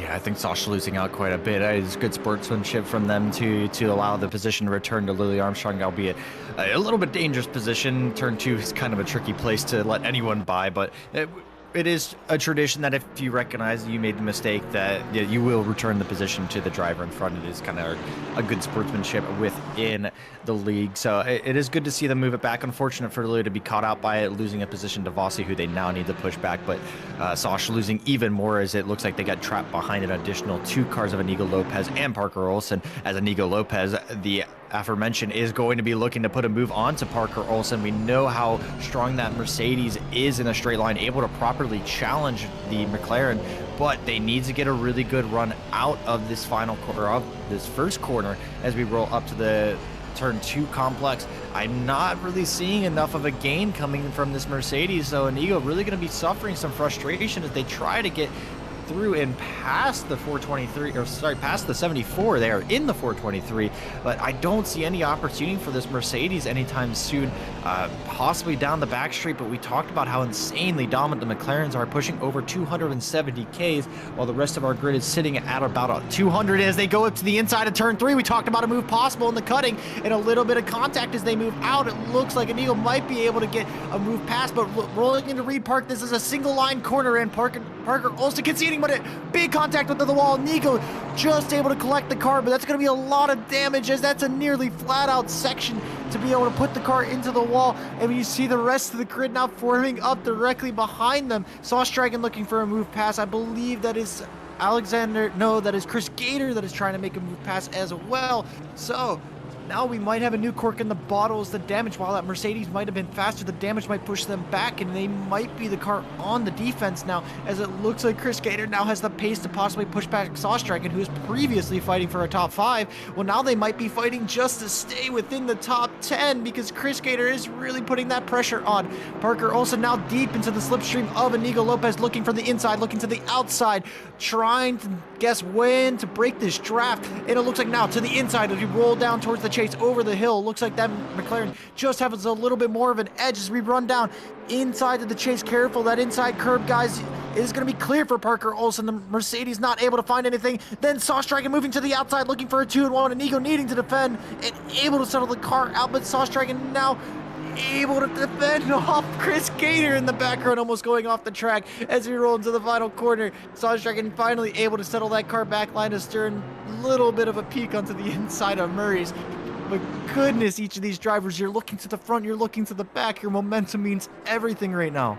This is absolute cars happening over here. I think we saw both Parker Olsen and Inigo Lopez going wide and hitting the walls on that mountain section here, which has cost them not only time but also lap time in the garage here, because they're probably not going to be fixing that damage. It's going to be enough to run. But you can see already there's again going almost bumper to bumper, going up the mountain straight here, up into the Griffin's Ready. It's going to be now Inigo Lopez having a bit of a peek up on the outside, going up into the Griffin's Ready. It's going to be Parker Olsen trying to have a bit of a mess on the inside. It's going to be actually Sauce Dragon also having a time up on the inside of the Griffin's Ready here. All of these drivers, despite them hitting the walls here, suffering damage, their cars bruised and battered, they're not giving up a single bit here. We actually also see a yellow flag moment with Bossy Tigris and Lily Armstrong earlier as well. And so I feel like that was the reason that Lily Armstrong is actually in the pits right now. So we might be having a replay of that later on here, but we're going to be going back here into the fight here between Inigo Lopez and Parker Olsen. Again, Parker Olsen seems to be suffering a lot into the floor section here, trying to just keep the McLaren ahead of the Mercedes-Benz AMG right behind them. It's going to be them struggling with the others. They're trying to get so close to the wall here, trying to avoid incidents, trying to avoid accidents. It's going to be them going full sent into the skyline corner here. You can see the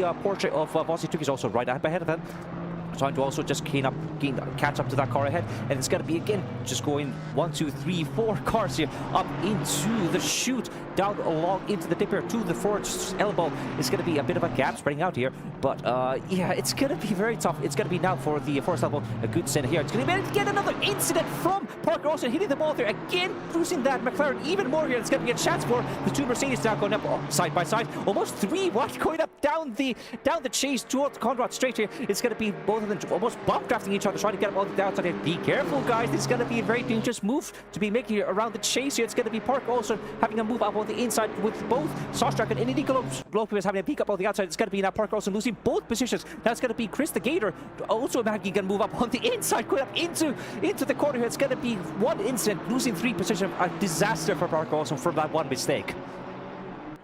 Absolutely, and it looks like the combined power of the two Mercedes, I think they were bump drafting, something you only really see in some other sims like iRacing. Oh, it looks like Sasha was ready to push Inigo along and really get that move together. Call it the power of friendship or whatever, but they needed to get past that McLaren, and they found their way past irregardless of everything else. Well, now the new engine-dominant car, the BMW of Chris Gator, now looking to make a move past it. Sasha Dragon had a little bit of a moment in turn 1, going a tiny bit wide. It looked like Chris is really taking advantage of it. That BMW is chugging down the straight as we run towards turn 2, but the preferred line is that inside line as we roll into Corey, and hard on the brakes, trying to get the car tucked in and maybe a little bit wide. Sasha able to collect it, but Chris now is able to get alongside once again. The cutting is not the easiest place to make a move if possible, over under from the BMW here, but finally the car's able to sort themselves out. And just look at that gap that Inigo is able to pull, almost a full second, actually over a full second in just those 2 corners, just trying to get the cars lined up. Yeah, it was an absolutely tough fight from all these cars here, but it seems like Sauce Dragon and Inigo Lopez was finally able to get the best of them and finally get some clean air to lap in peace here. We also have another fight we're going to be seeing between the cars of Tyler Van Beek and Daniel Typeter. We actually haven't been talking too much about the top 3 here because Luis Alfonso has been just dominating the field here over 3, almost 4 seconds ahead of Tyler Van Beek here. But you can see Daniel Typeter trying to get closer to their fellow McLaren here of Tyler Van Beek here. So we might see this fight develop here, but with the pit window open here, we're going to be, there's still potential for somebody to try and make some undercuts going up into the pit stop here to try and get ahead here, because especially in the middle section here, trying to be being caught in the traffic between these slower cars here, especially after you had like an incident as we saw with Lee Armstrong or Alexander Van der Voort here. I think going into the pit stop soon here to try and get into clean here might be the way to go. I think so. And we did see Parker dive into the pits. Well, I think that battle between Chris is going to Chris and Slosh is going to actually benefit Parker, because they might be able to sneak past it, and losing a second to Inigo, you know that time is going to translate into a second loss to Parker as well, and they were still on their rear bumper, albeit having lost track position. That could benefit them. So that clean air, very, very important, but you really want to hang on to that draft as well. So it can leave you a little bit exposed if you aren't running at the same pace. Possibly your damage is needing the assistance of that draft to just hang on a little bit. But Daniel Taverner doing a really good job of hanging on to Tyler. I mean, we are sitting at nearly the halfway point of this race, which truthfully, it feels like we're near the end of the race and everyone is fighting for those final positions, but we are not even halfway through the pit window being open, and all of our drivers really fighting for like it's the end of the championship here in round 2 at Bathurst. So it's going to be quite a challenge. Daniel Taverner now closing that gap up a little bit closer to Tyler Van Beek. 2/10 the gap now, as we're really, if you're thinking sitting in the cockpit of Daniel Taverner's car, you pretty much can only see the rear end of Tyler Van Beek as we roll through the top of the mountain, really coming over the crest, going into McPhillamy Park. You lose sight of pretty much everything directly behind another car, and then setting into Skyline, it's an already blind set of corners, and now you lose all of your reference points in the background too, following up with another car, tucking into each of the walls. You're really driving this just by feel and memory, just to make sure that you have your apexes set up right, and it's a high risk section to push yourself all the ways right underneath the rear wing of another car. Well, we roll through Forest Elbow, and it looks like a possibly good run from Daniel Taverner.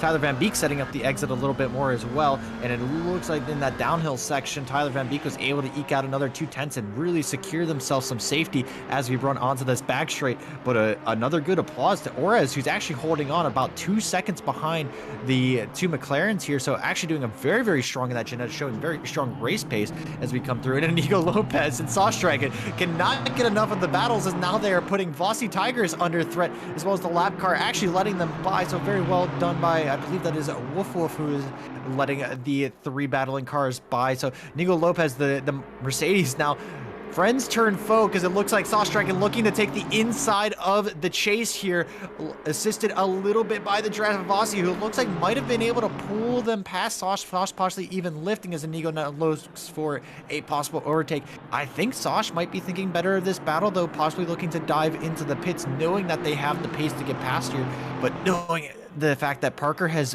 taken the pit stop already, they're going to be gaining a lot from any battles here, and it doesn't benefit them unless they have pretty much a free ride into that next position. Yeah, it's going to be interesting to see when these cars are going to be eventually heading into the pit stop. Yeah, but we're going to be taking a moment here to see an incident that happened earlier with the, I think it's going to be the cars of Vossi Tigris and Lily Armstrong here. We're going to be going up into the replay zone here, right, to see what exactly had happened.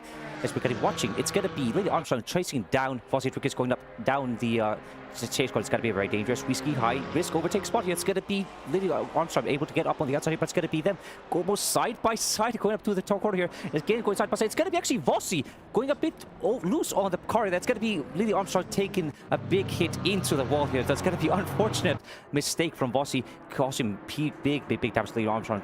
Here. Actually, looking at the pit stop time here, they did try to fix the damage, and they are quite far ways down the field here. So that's going to be a big uphill battle now for Lily Armstrong to get back into this fight.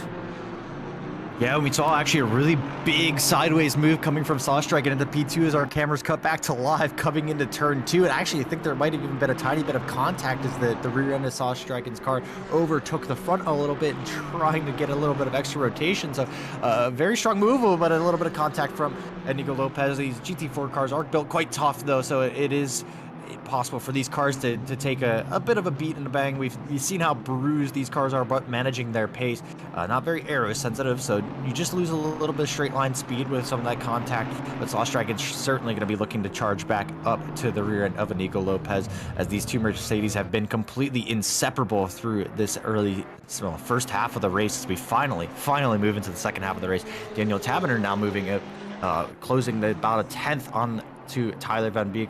Well, into the pits we go. 3/10 is the gap. So Daniel Taberner and Tyler Van Beek. Oh, actually a big wide moment for Tyler coming into the pit. So this could actually open the window for Daniel. If they're aware of that mistake from Tyler, this would be the perfect time for them to really stretch that gap, try to find a way past. But Tyler needs an absolutely perfect pit stop now, because Daniel is on the hot seat to be able to take that P2. Well, another driver on the hot seat too. Orez is actually making a huge charge up. The gap closed down to 1.6 seconds without much battling at all. So Orez really looking like they are the car with the pace right now in this top group. Of course, Luis Alfonso has been absolutely walking the field, but whereas Volpez is really starting to let their legs stretch with that Ginetta.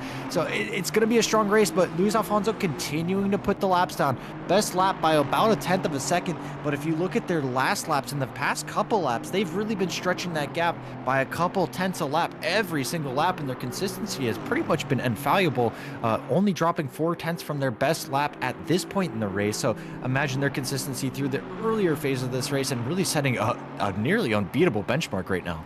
Exactly, with the 3 cars at the top, Luis Alfonso, Daniel Taberner, and Orez Lopez all separated by several seconds between them. There's not really much stress, but as we see, actually, it's going to be a lap car there, going up, it's hitting the wall there. It's going to be probably slowing down Luis Alfonso. I'm not quite sure where they disappear, but that looked to be a very, very dangerous moment here. It's actually got to be Daniel Taberner also slowing down here. Ooh, I think it's going to be that lap traffic going something here. It's going to actually, that's Orez Lopez. Orez Lopez actually going down here. I'm not quite sure what exactly happened there, because Orez Lopez was ahead at someone. I'm going to see if we can get up into a quick replay here to see exactly what had happened here, because that looked to be a very, very weird, sketchy moment. Let's have a look right away. It's going to be now Orez Lopez going up into the skyline corner here. It's going to be that lap traffic car here doing something quite strange here. And it did. Oh, it was Daniel Taberner. It was the Mercedes going sideways in the middle of the track here. And Orez Lopez was actually letting the car of Daniel Taberner by again there to give it the position back in. So good sportsmanship from them. But that was a very risky moment from the lap traffic car. Absolutely, and I think upsetting Orez Lopez's rhythm a little bit as they go a little bit deep into the chicane there. I think it is time for a pit stop from the 406. But all of our drivers suffering a little bit of drama. We thought Daniel Taberner was going to be benefiting a lot from that mistake from Tyler Van Beek, but the cars might be drawn back level. I think Tyler actually might be better off, because Daniel Taberner had to lose about 1.5 seconds for Orez to be able to even make that overtake. And then Orez, of course, slowed down to allow Daniel back by. So possibly lost 2.5 seconds if I had to guess. And especially looking at the lap times, that would look close to accurate based off of Luis Alfonso's time. So a good chance that Tyler Van Beek might be safe now. I mean, we're going to see over the next couple laps as Daniel really starts to just open up and see what pace that they can do on their own.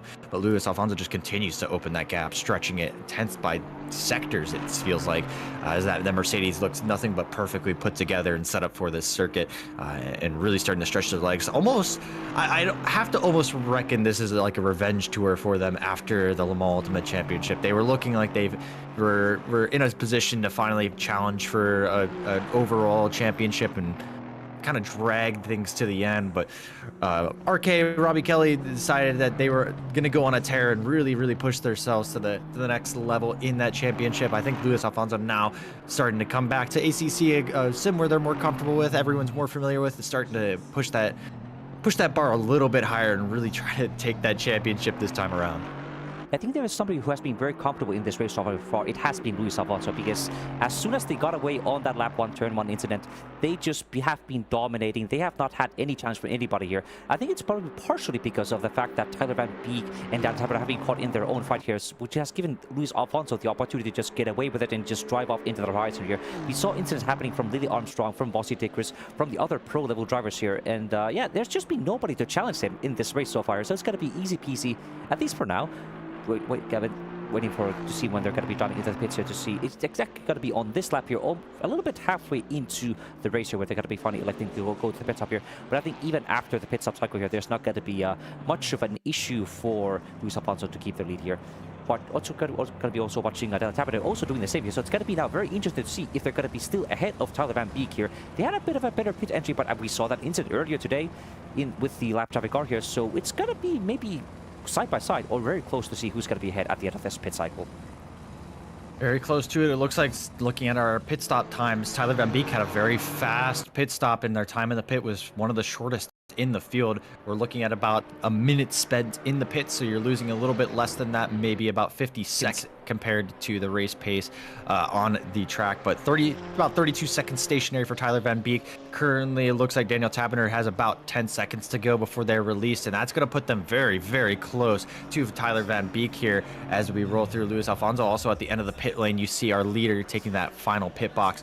They're going to be released second just due to the way that the things have worked out here. Daniel Taberner with the 32-second pit stop. So this is going to be a true battle of who found their way out of the pits first. And Luis Alfonso now taking back to the track as well. They're going to be coming out. But our main focus is going to be on Daniel Taberner, and it looks like Tyler is actually out in front there. You can see them in the background taking the second spot, actually in quite a dominating fashion. So that mistake, or well, dodging the crash for Daniel Taberner, losing them quite a bit is Swingley is actually, I believe, one of our lap cars in this situation, is going to be giving that position back to Daniel Taberner, allowing them to chase it down. But maybe the tires relaxing for Daniel is going to be setting them on a course for some really fast lap times that would allow them to close that up.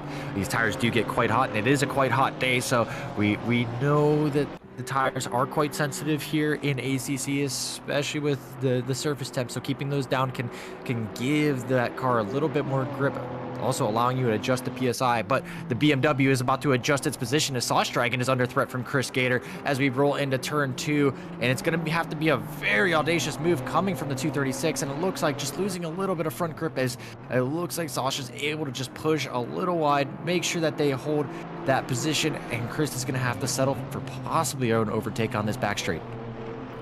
Yeah, it's going to be interesting to see what's going to be happening here. I also want to look at the pit stop times between Tyler Van Beek and Dan Taberner. They actually had about the same amount of lap time from both of them, about 60 seconds overall. But it was all about that mistake, that dodging that sideways lap traffic into the chute here that cost them too much time there, which is why they lost the position overall. But we also saw that Dan Taberner was able to catch up to Tyler Van Beek over the race here. So with about 21 minutes left of the race here, I think we're going to be seeing the two of them coming up together again. I actually see a big moment here from Chris Gator, almost going wide into a very dangerous part of the track in Skyline here. You do not want to be sending it too fast in that corner because there is going to be walls to your left and to your right, and sometimes even in front of you if you're going to be going it too hard. You can see already that's going to be the car of Lily Armstrong right behind us as well here, trying to make a climb back up into the field here. And they're looking at the previous lap times as well here. Lily Armstrong has been lapping almost a second faster than Chris Gator here. So I think by the time Lily Armstrong catches up to this BMW M4, there's going to be not much of a fight between these two. Yeah, we've seen a lot of unfortunate incidents really push Lily back, and really to no fault of their own. Twice they've been clipped by other cars, once put into the tire barrier from those incidents. So it's been quite a fortunate race for them due to little fault of their own, and they're really trying to make a charge, make the most out of this event. Well, Alexander Benavoda is going to be taking that 38 through the pit lane. One of our last cars, I believe both of our last cars, Aussie Tigers as well, has made their way through the pit lane as well. So I think about everyone is going to be serving their pit stop as the pit window closes here in about 30 seconds. So we're going to see where these final positions are sorted. Pretty much everyone is now in their official, well, real position, I would say, as there's no pit stops cycling people out of position anymore. But the question is, who's taking those new tires? Who's on old tires? Where is the pace driven? Because we saw that become a very big talking point in Watkins Glen, where Tyler Van Beek was able to sneak in front on used tires, but then they were falling back into Lily Armstrong and into pretty much the rest of the field that they were fighting with. Sorry, I do not remember all their names off the top of my head because we had about a 6-car battle. So take your pick of the litter for the top 6, and pretty much everyone was in there. It actually looks like Parker Olsen now having a moment, and Blade Wolf Kakakiko is able to sneak on by, and I'm not sure who that is in the back with the yellow mirrors. It's the Alpine of Quick to Freeze, I believe, has managed to sneak their way back into this battle. So another challenge back down later in the field. Yeah, I think there was a moment that happened with Parker Olsen and Blake here, which caused Parker Olsen to lose the positions here. So they're probably going to be trying to get their way back up here. We do see, oh, that's going to be, I think that's Jesper Swing. That is indeed Jesper Swing, the sideways on the track here. I'm not quite sure what happened to them, but that is the very dangerous part of the track here. Well done all them for holding their brakes and avoiding any larger incident here. We're going to have to see if we can see a replay of that exact same moment here to see what caused this incident to happen. Yeah, going to be going up up the hill here, going up, chasing down. It's going to be the car of the Geneta of Oras Lopez here. It's going to be the Porsche. I think it's going to be them just going a bit too wide. That's going to be going very wide on that corner. That's going to be just spinning around, hitting a huge hit on the wall there. That's going to be the car extremely damaged. And I think, yeah, they were trying to do a recovery drive there. I think at the end they just decided to stay on the side of the road here to avoid any more incident. So well done from them to avoid any further incident from that. But that's a lot of damage for that Porsche to survive with. Yeah, it's always sketchy to see a car parked there right on the racing line as you come over the crest. Super high commitment section of the track, so very hard to avoid.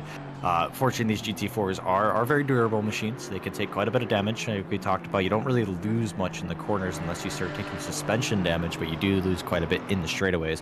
But as we roll into the straightaways, we see quite a few of these cars really making the most of their power and drag differences. That McLaren, no stranger to that as they start changing.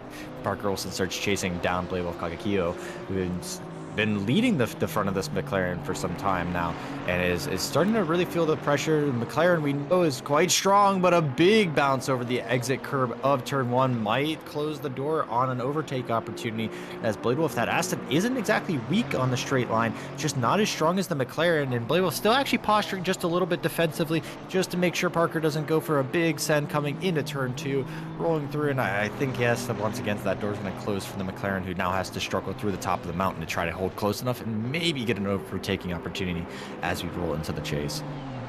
Yeah, Blaywolf Kagakio is not the easiest car to overtake because they are a very, very seasoned driver. They've been with us since the very founding of Simufur as a Discord server and as a race series. So they're going to be, it's going to be a big challenge for Parker also trying to get around them. Now going up into the quarry corner towards the skyline corner to see if Parker also just can inch themselves closer. Parker also was able to qualify way ahead of Bladewolf kind of into the section here, and you can see they are getting right up into the wall here to try and extract every last second of pace here to try and get as close as possible here. And they are indeed almost touching bumpers going down into the skyline through to the dipper here. It's also going to be a fastest lap again from Luis Alfonso. So with the pit stop in the first time here, it's going to be a reinvigorate Luis Alfonso, extending that gap even more here. But that's going to be going down into the dipper, into these very fast left, right corners here, into the forest elbow here. It's going to be Parker also trying to get a good launch, and they did indeed get a very good launch here. You also see a lap traffic car. I think it's going to be the Mercedes of Wolf ahead of them, giving way for the lap cars here. But it's going to be a bit of a slipstream also from Bladewolf. That's going to be advantage, but it's going to be Parker also again looking very, very close there. I think they're looking to have a send going up into the chute here. It's going to be very dangerous here. A lap car right behind it. It's going to be that Parker also going into the inside, going up into the chase here. Oh, it's going to be them touching bumpers, but somehow they get away with it. Parker also makes their way through into the chaser with seconds to spare and inches only separating the two cars. Oh goodness, I was wincing. I was absolutely certain that Parker was about to clip the rear corner of Bladewolf. Very well managed from both their drivers, and Parker able to get the car back to the right-hand side to sneak it around the outside of the chicane. So very, very well managed by our two drivers. And now Vossi Tigres is trying to chase down the Mercedes of Inigo Lopez, who has honestly made quite a good charge from their starting position up into P6. But Vossi looking to demote them down one position. That Porsche is looking really, really strong as we roll up the mountain, and it looks like a possible lap car is going to be in the way as well. So another possible threat for our drivers here. No obligation from our lap cars to get out of the way. It is an advisory flag, so it moves up to these faster cars to get by. We have seen many of our lap cars getting out of the way, but that is not a requirement, as Inigo Lopez is being pushed back into the Porsche here of Vossi Tigres, and it's going to be a possible challenge into Skyline if Vossi is feeling brave. Doesn't look like the momentum is there, but looking to the inside, so Vossi does try to send it. Looking in side by side from the first apex to the second, Vossi sneaks around the outside of Skyline, and the lap car now posing a threat on that Porsche, and it looks like a possible chance going down the mountain. The Aston is just a cork in the bottle as each of our drivers looking to posture for position. Nico Lopez setting up for the exit, and the lap car going a little wide. Vossi sneaking back underneath the inside, but this might have killed the momentum as we saw Nico Lopez set up for the outside and get that exit onto the main straight here. Is that Mercedes going to have enough oomph to push down to the chase? It looks like that gap is closing. The Porsche needing to posture defensively, looking to the inside of the chase of Nico Lopez, setting up for a side-by-side, a repeat of possibly Parker Olsen, but Inigo not able to commit to the brakes as hard as they wanted to. Going a little bit wide as the lap car behind almost takes them out. Nico Lopez losing buckets of time trying to avoid. Oh my God, my jaw was on the floor for that. How was Vossi Tigris able to send it in the skyline side by side there? That is a move nobody makes for a good reason, but Vossi Tigris somehow able to make it stick here. And now paying dividends because that's going to be the lap traffic car also slowing down Inigo Lopez. So now they're going to be 2 seconds back from Vossi Tigris here. So this could not have gone any better for Vossi Tigris. Now promoted up into P6 after an amazing move. And if there was an overtake of the race, well, that would absolutely be going to Vossi with that one. No question. A move around the outside of Skyline is absolutely insane, let alone through with a car that is on pace. Inigo Lopez was leaving only the amount of space required, but Vossi able to release the brake absolutely perfectly to just sneak the car around the outside setup and take that second apex, and still to make that second apex all the ways against the wall and keep good pace. It's even more impressive. It was a very, very well held move from the 15 as they now charge up to Philip Beckevold. The gap remains quite large, though, about 16 seconds, so possible that Vossi now just looking to hang on for the last 13 minutes here as long as there isn't a mistake from the Maserati up front. But wow, absolutely, Inigo's going to be kicking themselves for allowing that to happen as they actually kick the wall on the outside there. So possibly just trying to push and really close that gap. But man, oh man, that very, very impressive move. Yeah, I think if I was in Inigo Lopez's situation, I would just say, okay, you bested me. You overtook me in Skyline. I'm just going to concede my position and say, well done. I'm going to give up on that. But we're going to be going back into another fight that's going to be between Firebird and Adam Norton, because at some point, I think Adam Norton had a very slow pit stop compared to Firebird. I think Adam Norton was one of the only cars that actually elected to put on fresh tires to their car, whereas Firebird did not elect to do that themselves. And that's going to be Firebird promoted to the lead of the AM Class Championship here. That's going to be very important points that Ferrari's going to be needing here. That's going to be, again, extending their lead here more so, because actually there's only not that many cars here in the AM Class here, so every single point is mattering here. We're going to be seeing Firebird. Actually, it's going to be chasing down the Audi of Charger right ahead of them. So, yeah, with Adam Norton also lapping about the same pace as a Fry Power Play, it's going to be probably down to just perhaps lap traffic or some mistake again with a wheel on the grass or a hit on the wall here. That's going to be giving a chance for Adam Norton to catch up to Fry Power Play here to get back around here. We can also see the car of the Audi of Charlie here, very damaged and limping with the front bumper there, almost hanging off there by a thread. So a lot of loose cars definitely throughout this race. Yeah, no question. A good run from Charter, I'd have to say, and the Audi, a notoriously difficult car. Well, with the damage that they have, they're hanging on to P4 in class, actually. I forget about Orez, who's pushing all the way to the top of the grid, looking like they are a gold driver right now. A very, very strong effort from them with the handicap that Janetta has, but Charter now really under threat from Faye Fireblood as well. But just talking about also the impact of the championship right now, looking back to the front of the field, Tyler Van Beek leading up at the front there. That's a very, very big points gain for them, especially as Daniel Taverner currently sits 6 points adrift from them from that first round, and they're going to look like they're going to jump in front of Parker Olsen after a difficult showing from them, and I think that's going to be our main challenge in gold after a tough one out. But looking at silver, Electroshock not really present here, but you're going to see a big change. Orez, I think, might be shooting to the top here with that amazing P4. Surely in the overall standings they're going to gain quite a bit, and Blade Wolf is going to be just trying to hang on, so we might have a possible tie there if my math is correct on how that is going to work out. So a lot of our championships really shifting in a positive manner. A lot of people are going to be looking like they're challenging for the win at least 2 to 3 car battles in every one of these championships as we move through here, at least if positions finish as they are now. Speed of battles, we see our familiar two Mercedes again coming up together, or going up down into the Conrad straight here. It's going to be the Mercedes of Inigo Lopez and Sauerstracken. Again, despite the incidents, despite the crashes, despite pit cycles, they are still stuck back to each other. They have not given up fighting almost the entire race. We're going to be now seeing Sauerstracken going up very close to the back of the Mercedes, going up into the chase here. It's going to be the almost touching bumpers going around the chase corner here. It's going to be possibly a possibility for them to get sent into the race corner here, but Inigo Lopez managing to just squeeze ahead. Now going to be the very short main straight here up those two 90-degree corners here. It's going to be very important braking zones here, because Inigo Lopez brakes a bit too late, has a mistake going up into the hell corner here. It's going to be so much time lost going down or up the mountain straight here. It's going to be crouching very close here. Both of them just braking right on time. They're getting that inside apex clip just right here. It seems like Inigo Lopez was able to get a couple of tenths ahead on Sauerstracken. But yeah, these two cars have not given up fighting at all here. It's with only 10 minutes left of the race to go. There's not going to be much happening. And I do also see a brief flash of a yellow flag here. I think it's going to be the car of Parker also here. Actually, again going side by side with Blake Wolf Kagagio here. And I think Blake Wolf was behind Parker Olsen at some point here. So I think something may have happened to Parker Olsen for them to lose the position again here.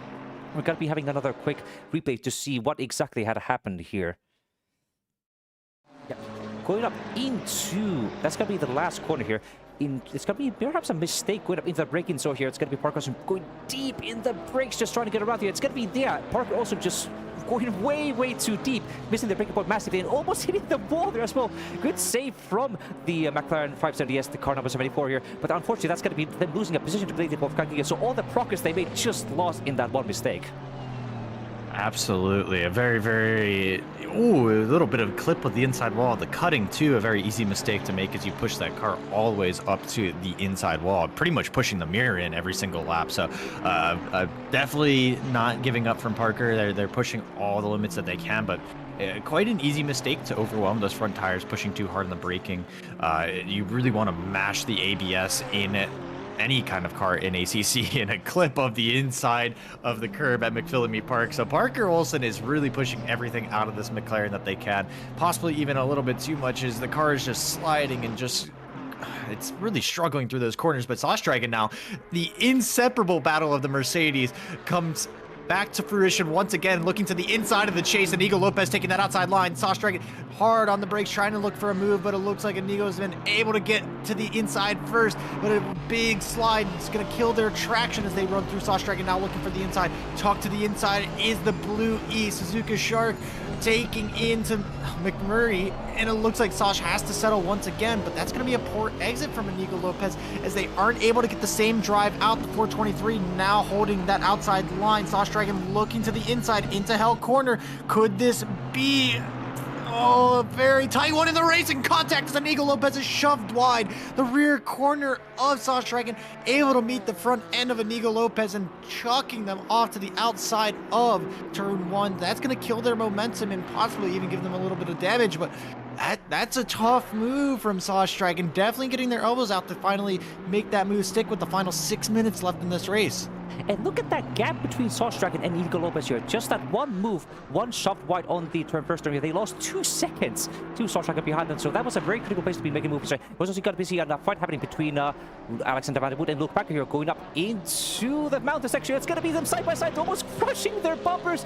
Almost caught back here between the two cars here. But it seems like Luke Packer was able to just make that send, going up to Griffin's Bend here and get ahead of Alexander Van der Voort, who also seems to be still carrying damage from those contacts earlier here. I don't think anybody here has elected to repair the damage they have had throughout the race here, and I think Alexander Van der Voort is now going to be suffering with the damage and losing heaps of time, especially now that's going to be going to the mountain section where it's going to be grip absolute the best. It's going to be Luke Packer almost brushing the balls here, pushing the car to its absolute limits here. Alexander Van der Voort also trying to do the same here, but it looks like the damage all that BMW M4 is just too much and they just cannot hang around with the McLaren ahead.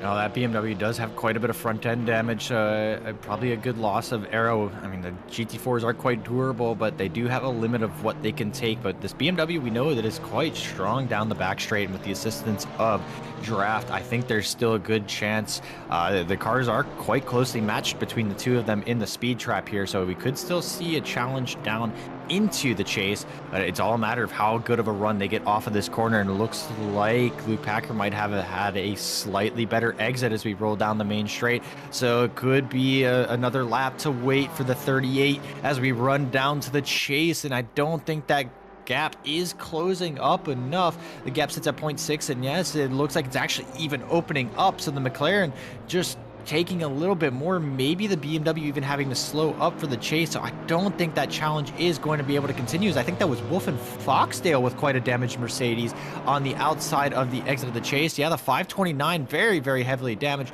and coming into the pit lane. So very near terminal damage, I'd have to say. I'm curious what happens to them as Blade Wolf is now charging back up to Parker Olsen. So Blade Wolf deciding that maybe they don't want to give this position back up to Parker. 4 minutes left on the clock. There's going to be 2 to 3 laps left depending when the leader crossed the line. So the 142 really looking to put the challenge up here for P13. The I think Parker's might have dropped off a little bit from some of the damage and incidents that they have. Maybe their tires starting to give up as well, as Free Fireblood is also putting the challenge on Charter still. So none of these gaps have ever fully opened up, and I think Free Fireblood looking to get past pretty much immediately, especially as that's going to give them a little bit more of a gap in the overall standings. Not for any class points as they currently lead the AM class, but definitely going to be a little bit more bragging rights in that overall championship. Absolutely indeed, and with only 3 minutes left of the race to go here, nobody is still settled on their championship positions here, except it's going to be the top 3 here. It's going to be Tyler Van Beek, Luis Alfonso, and Daniel Taban here, all just smiles and seconds of each other here, so I don't think there's going to be not much happening here. But this fight between Charter and Fireball is going to be very much lit up here. It's going to be the wounded beast of Charter's Audi R8, just trying to hang on here, going up into the mountain section, up to the cutting into the quarry corner here. We can see the Aston Martin, the blue Aston Martin here behind them, just trying to get as much of a send as possible here, getting closer. But it seems like Charter has the better of them going up into the section here, because we can see it's going to be getting farther away. Gap is now 1.3 seconds, 1.5 seconds. So it seems like despite the damage that Charter is carrying on that Audi R8, it's their skills as a driver just able to keep them ahead of the car here, going up into this very challenging technical sections here into the skyline. That's going to be then having a big, good braking zone, a very conservative one actually here, trying to get their car settled just right here. And it indeed gave a possibility for Fry to catch up some more time. That's going to be down into the SS through the dipper into the forced elbow. So it's going to be that very important braking zone. Let's see if their cars are going to be holding it. If the brakes are going to be holding, it's going to be both of them emerging out of that elbow here very nicely and tidy here. But it's going to be that outside wall here on forced elbow that's being very critical for most of our drivers here. You've already seen a lot of cars hitting that wall here and suffering from it by having a poor exit and also having a lot of damage here. And so a good thing for Charter for able to keep the car off the wall here. That seems to be the only thing they're concerned about at the moment. Absolutely, and taking a look at the competitive order of these two cars, they look both quite balanced. So most of the differences you're seeing is coming purely off of what these drivers are able to extract out of the car. So Charter and Frey Fireblood looking like they need to find the extra 10th on it one another and push just to get a little bit more out of their vehicle, just to make a move past Charter. Really looking like they just need to hold that position, and it looks like this is their battle. It's quite a large gap sits in front. So you'll see quite a bit of elbows out as both these drivers try to just hang on to what they have. Frey Fireblood needs to be careful though, because as they sit in the AM Championship lead, as well as the race standings for the AM Champ, they have the most to gain here, as we see Wolf and Foxdale also came out in the foreground from, I assume, quite a long pit stop. So they sit about a lap down now from repairing that damage. We'll sit P4 in the AM standings from their own class, but it's been quite a tough one for Wolfen. From what you could see, that was a very large bit of damage that they now lead Free Fireblood and Charter coming up here. So we'll see how this handles out. Of course, the Blue E car maybe wanting to help the Blue E Aston Martin that is currently trailing the Audi.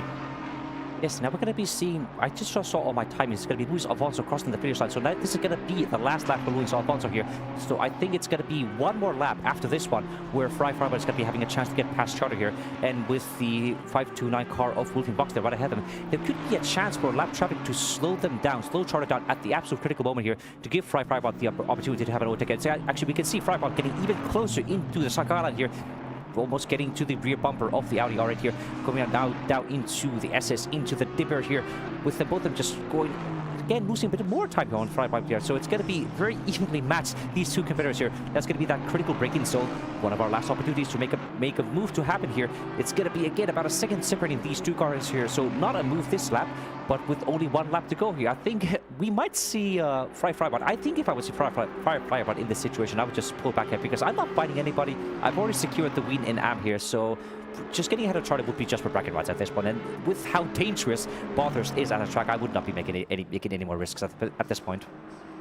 Absolutely, and I'm unsure if Frey knows what's going on with the front end of the Audi up front with the damage that is on Charters, but I don't think they care because they're now rolling into the final lap and have closed that gap up tremendously in the downhill. That Aston Martin seems exceptionally strong on the brakes heading into the chicane as Luis Alfonso now heads down to the chicane for the final time, and they are going to be taking this 57 10-second gap to the car in P2 of Tyler Van Beek.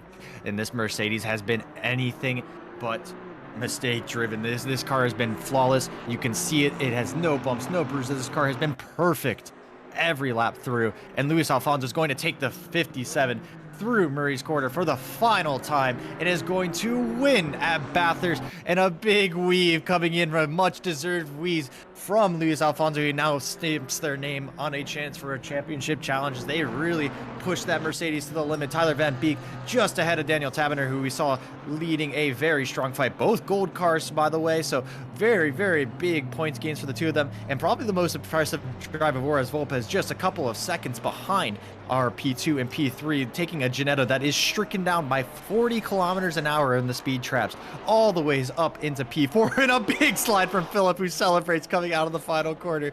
Big wiggles, big slide as we roll through to P5. So Philip Beckenvold with a very, very strong finish as well. And Vossi Tigers, who is our biggest gainer in the top 10, 4 positions gained from the Porsche driver. A very, very strong drive from the 15. Frey Fireblood now still trying to put the pressure on to Charters. It looks like Wolfen is getting out of the way and allowing these drivers to scrap it out on merit as we run down into Forest Elbow for the final time for these two drivers, just trying to make a move. Frey Fireblood looking for an outside move, maybe setting up that exit. Charter taking to the inside, holding that inside line. And we talked about these cars being pretty evenly matched, but that Aston looked ever so slightly stronger on the brakes into the chicane here. So this could be a last lap, last corner move coming in from the Aston Martin as we get set up for the final run. The 24 needs to be aware as that Aston is closing up just a little bit more. The 26 rolling behind the 24 through the chase, setting up and looking to the inside. Maybe the camera's cutting to anything but the battle, unfortunately. Charter going wide, and Spray Fireblood manages to sneak on by in the final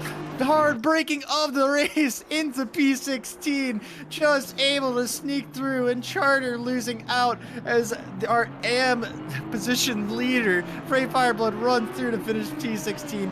Charter finishing P7 and on the silver podium, or actually just outside the silver podium. And then Adonoro is going to be finishing up just at the end of the race to P18. I believe our last car to cross this line, the 574 Camaro, is going to be doing a fantastic job. And actually, Jesper Sweetly is the final car to come across the line with that, well, no texture Porsche Cayman rolling through. And my, oh my, what a race. What a race indeed, and very bonkers overtakes, I'm gonna have to say honest, like crazy racing happening from the field, up and down, left and right, sometimes upside down as well here. So well done from everybody for being able to get this, get their cars in one piece into the end here. I think we had 3 retirements here at the end of the line here, as we see on the timing sheets here. But it's going to be a big congratulations to Luis Alfonso here for being able to get that dominant win in the pro class here, with another congratulations to Tyler Van Beek to get a very good finishing position in the gold class here, with also a big shout out to Horace Volpes for just being miles ahead of every single other silver driver, all the way up in P4 overall, with Blake Wolf Kakiki all the way down in P14, 10 position difference between all of them. We cannot forget that huge overtake at the last corner of the last lap by Frey Fireblood here. So all of our winners in all of our classes can pat themselves on the back for a very well done race.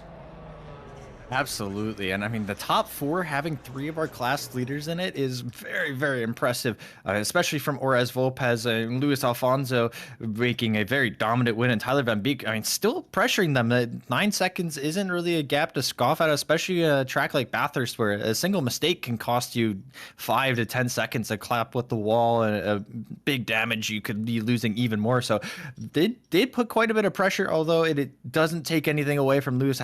Had fantastic pace all race. The fastest lap by only a tenth, actually. I apologize. No, about half a second from the best lap, but a very, very strong race pace nonetheless. I mean, if you look at the laps that they were running, it was pretty much quality pace all race, but towards the end, Tyler Van Beek still only 2/10 off on that final lap from the leading pace of Luis Alfonso. So it really setting up for a great championship. We know Tyler's in there for the overall wins, and it's going to be very, very interesting as we roll through it. Next time out, we're going to be going out to Misano. So pretty much the exact opposite of Bathurst. The walls are about a mile away. Track limits are going to be the topic of question there. But a track that's not frequented very much. And it'll be very, very interesting to see how our drivers adapt. We did actually see Misano in our previous season GT4 race here, but I think it's been almost 2 years since we last had a race in the GT4 season calendar. So it's going to be a big refresher on the memory for all of our drivers to see how they're actually going to be driving around GT4s in that Italian track. But that's going to be it from all of us here on the commentary booth here. It's been a very wonderful race for everybody for a commentate to see the drivers with this good sportsmanship we saw all around as well here. So the Misano next week going to be a very different kind of challenge for all of our drivers here, but it's going to be nevertheless exciting. So thank you again, everybody, for tuning us here, and see you all again next week as we're going to be going to Italy. But until then, good night.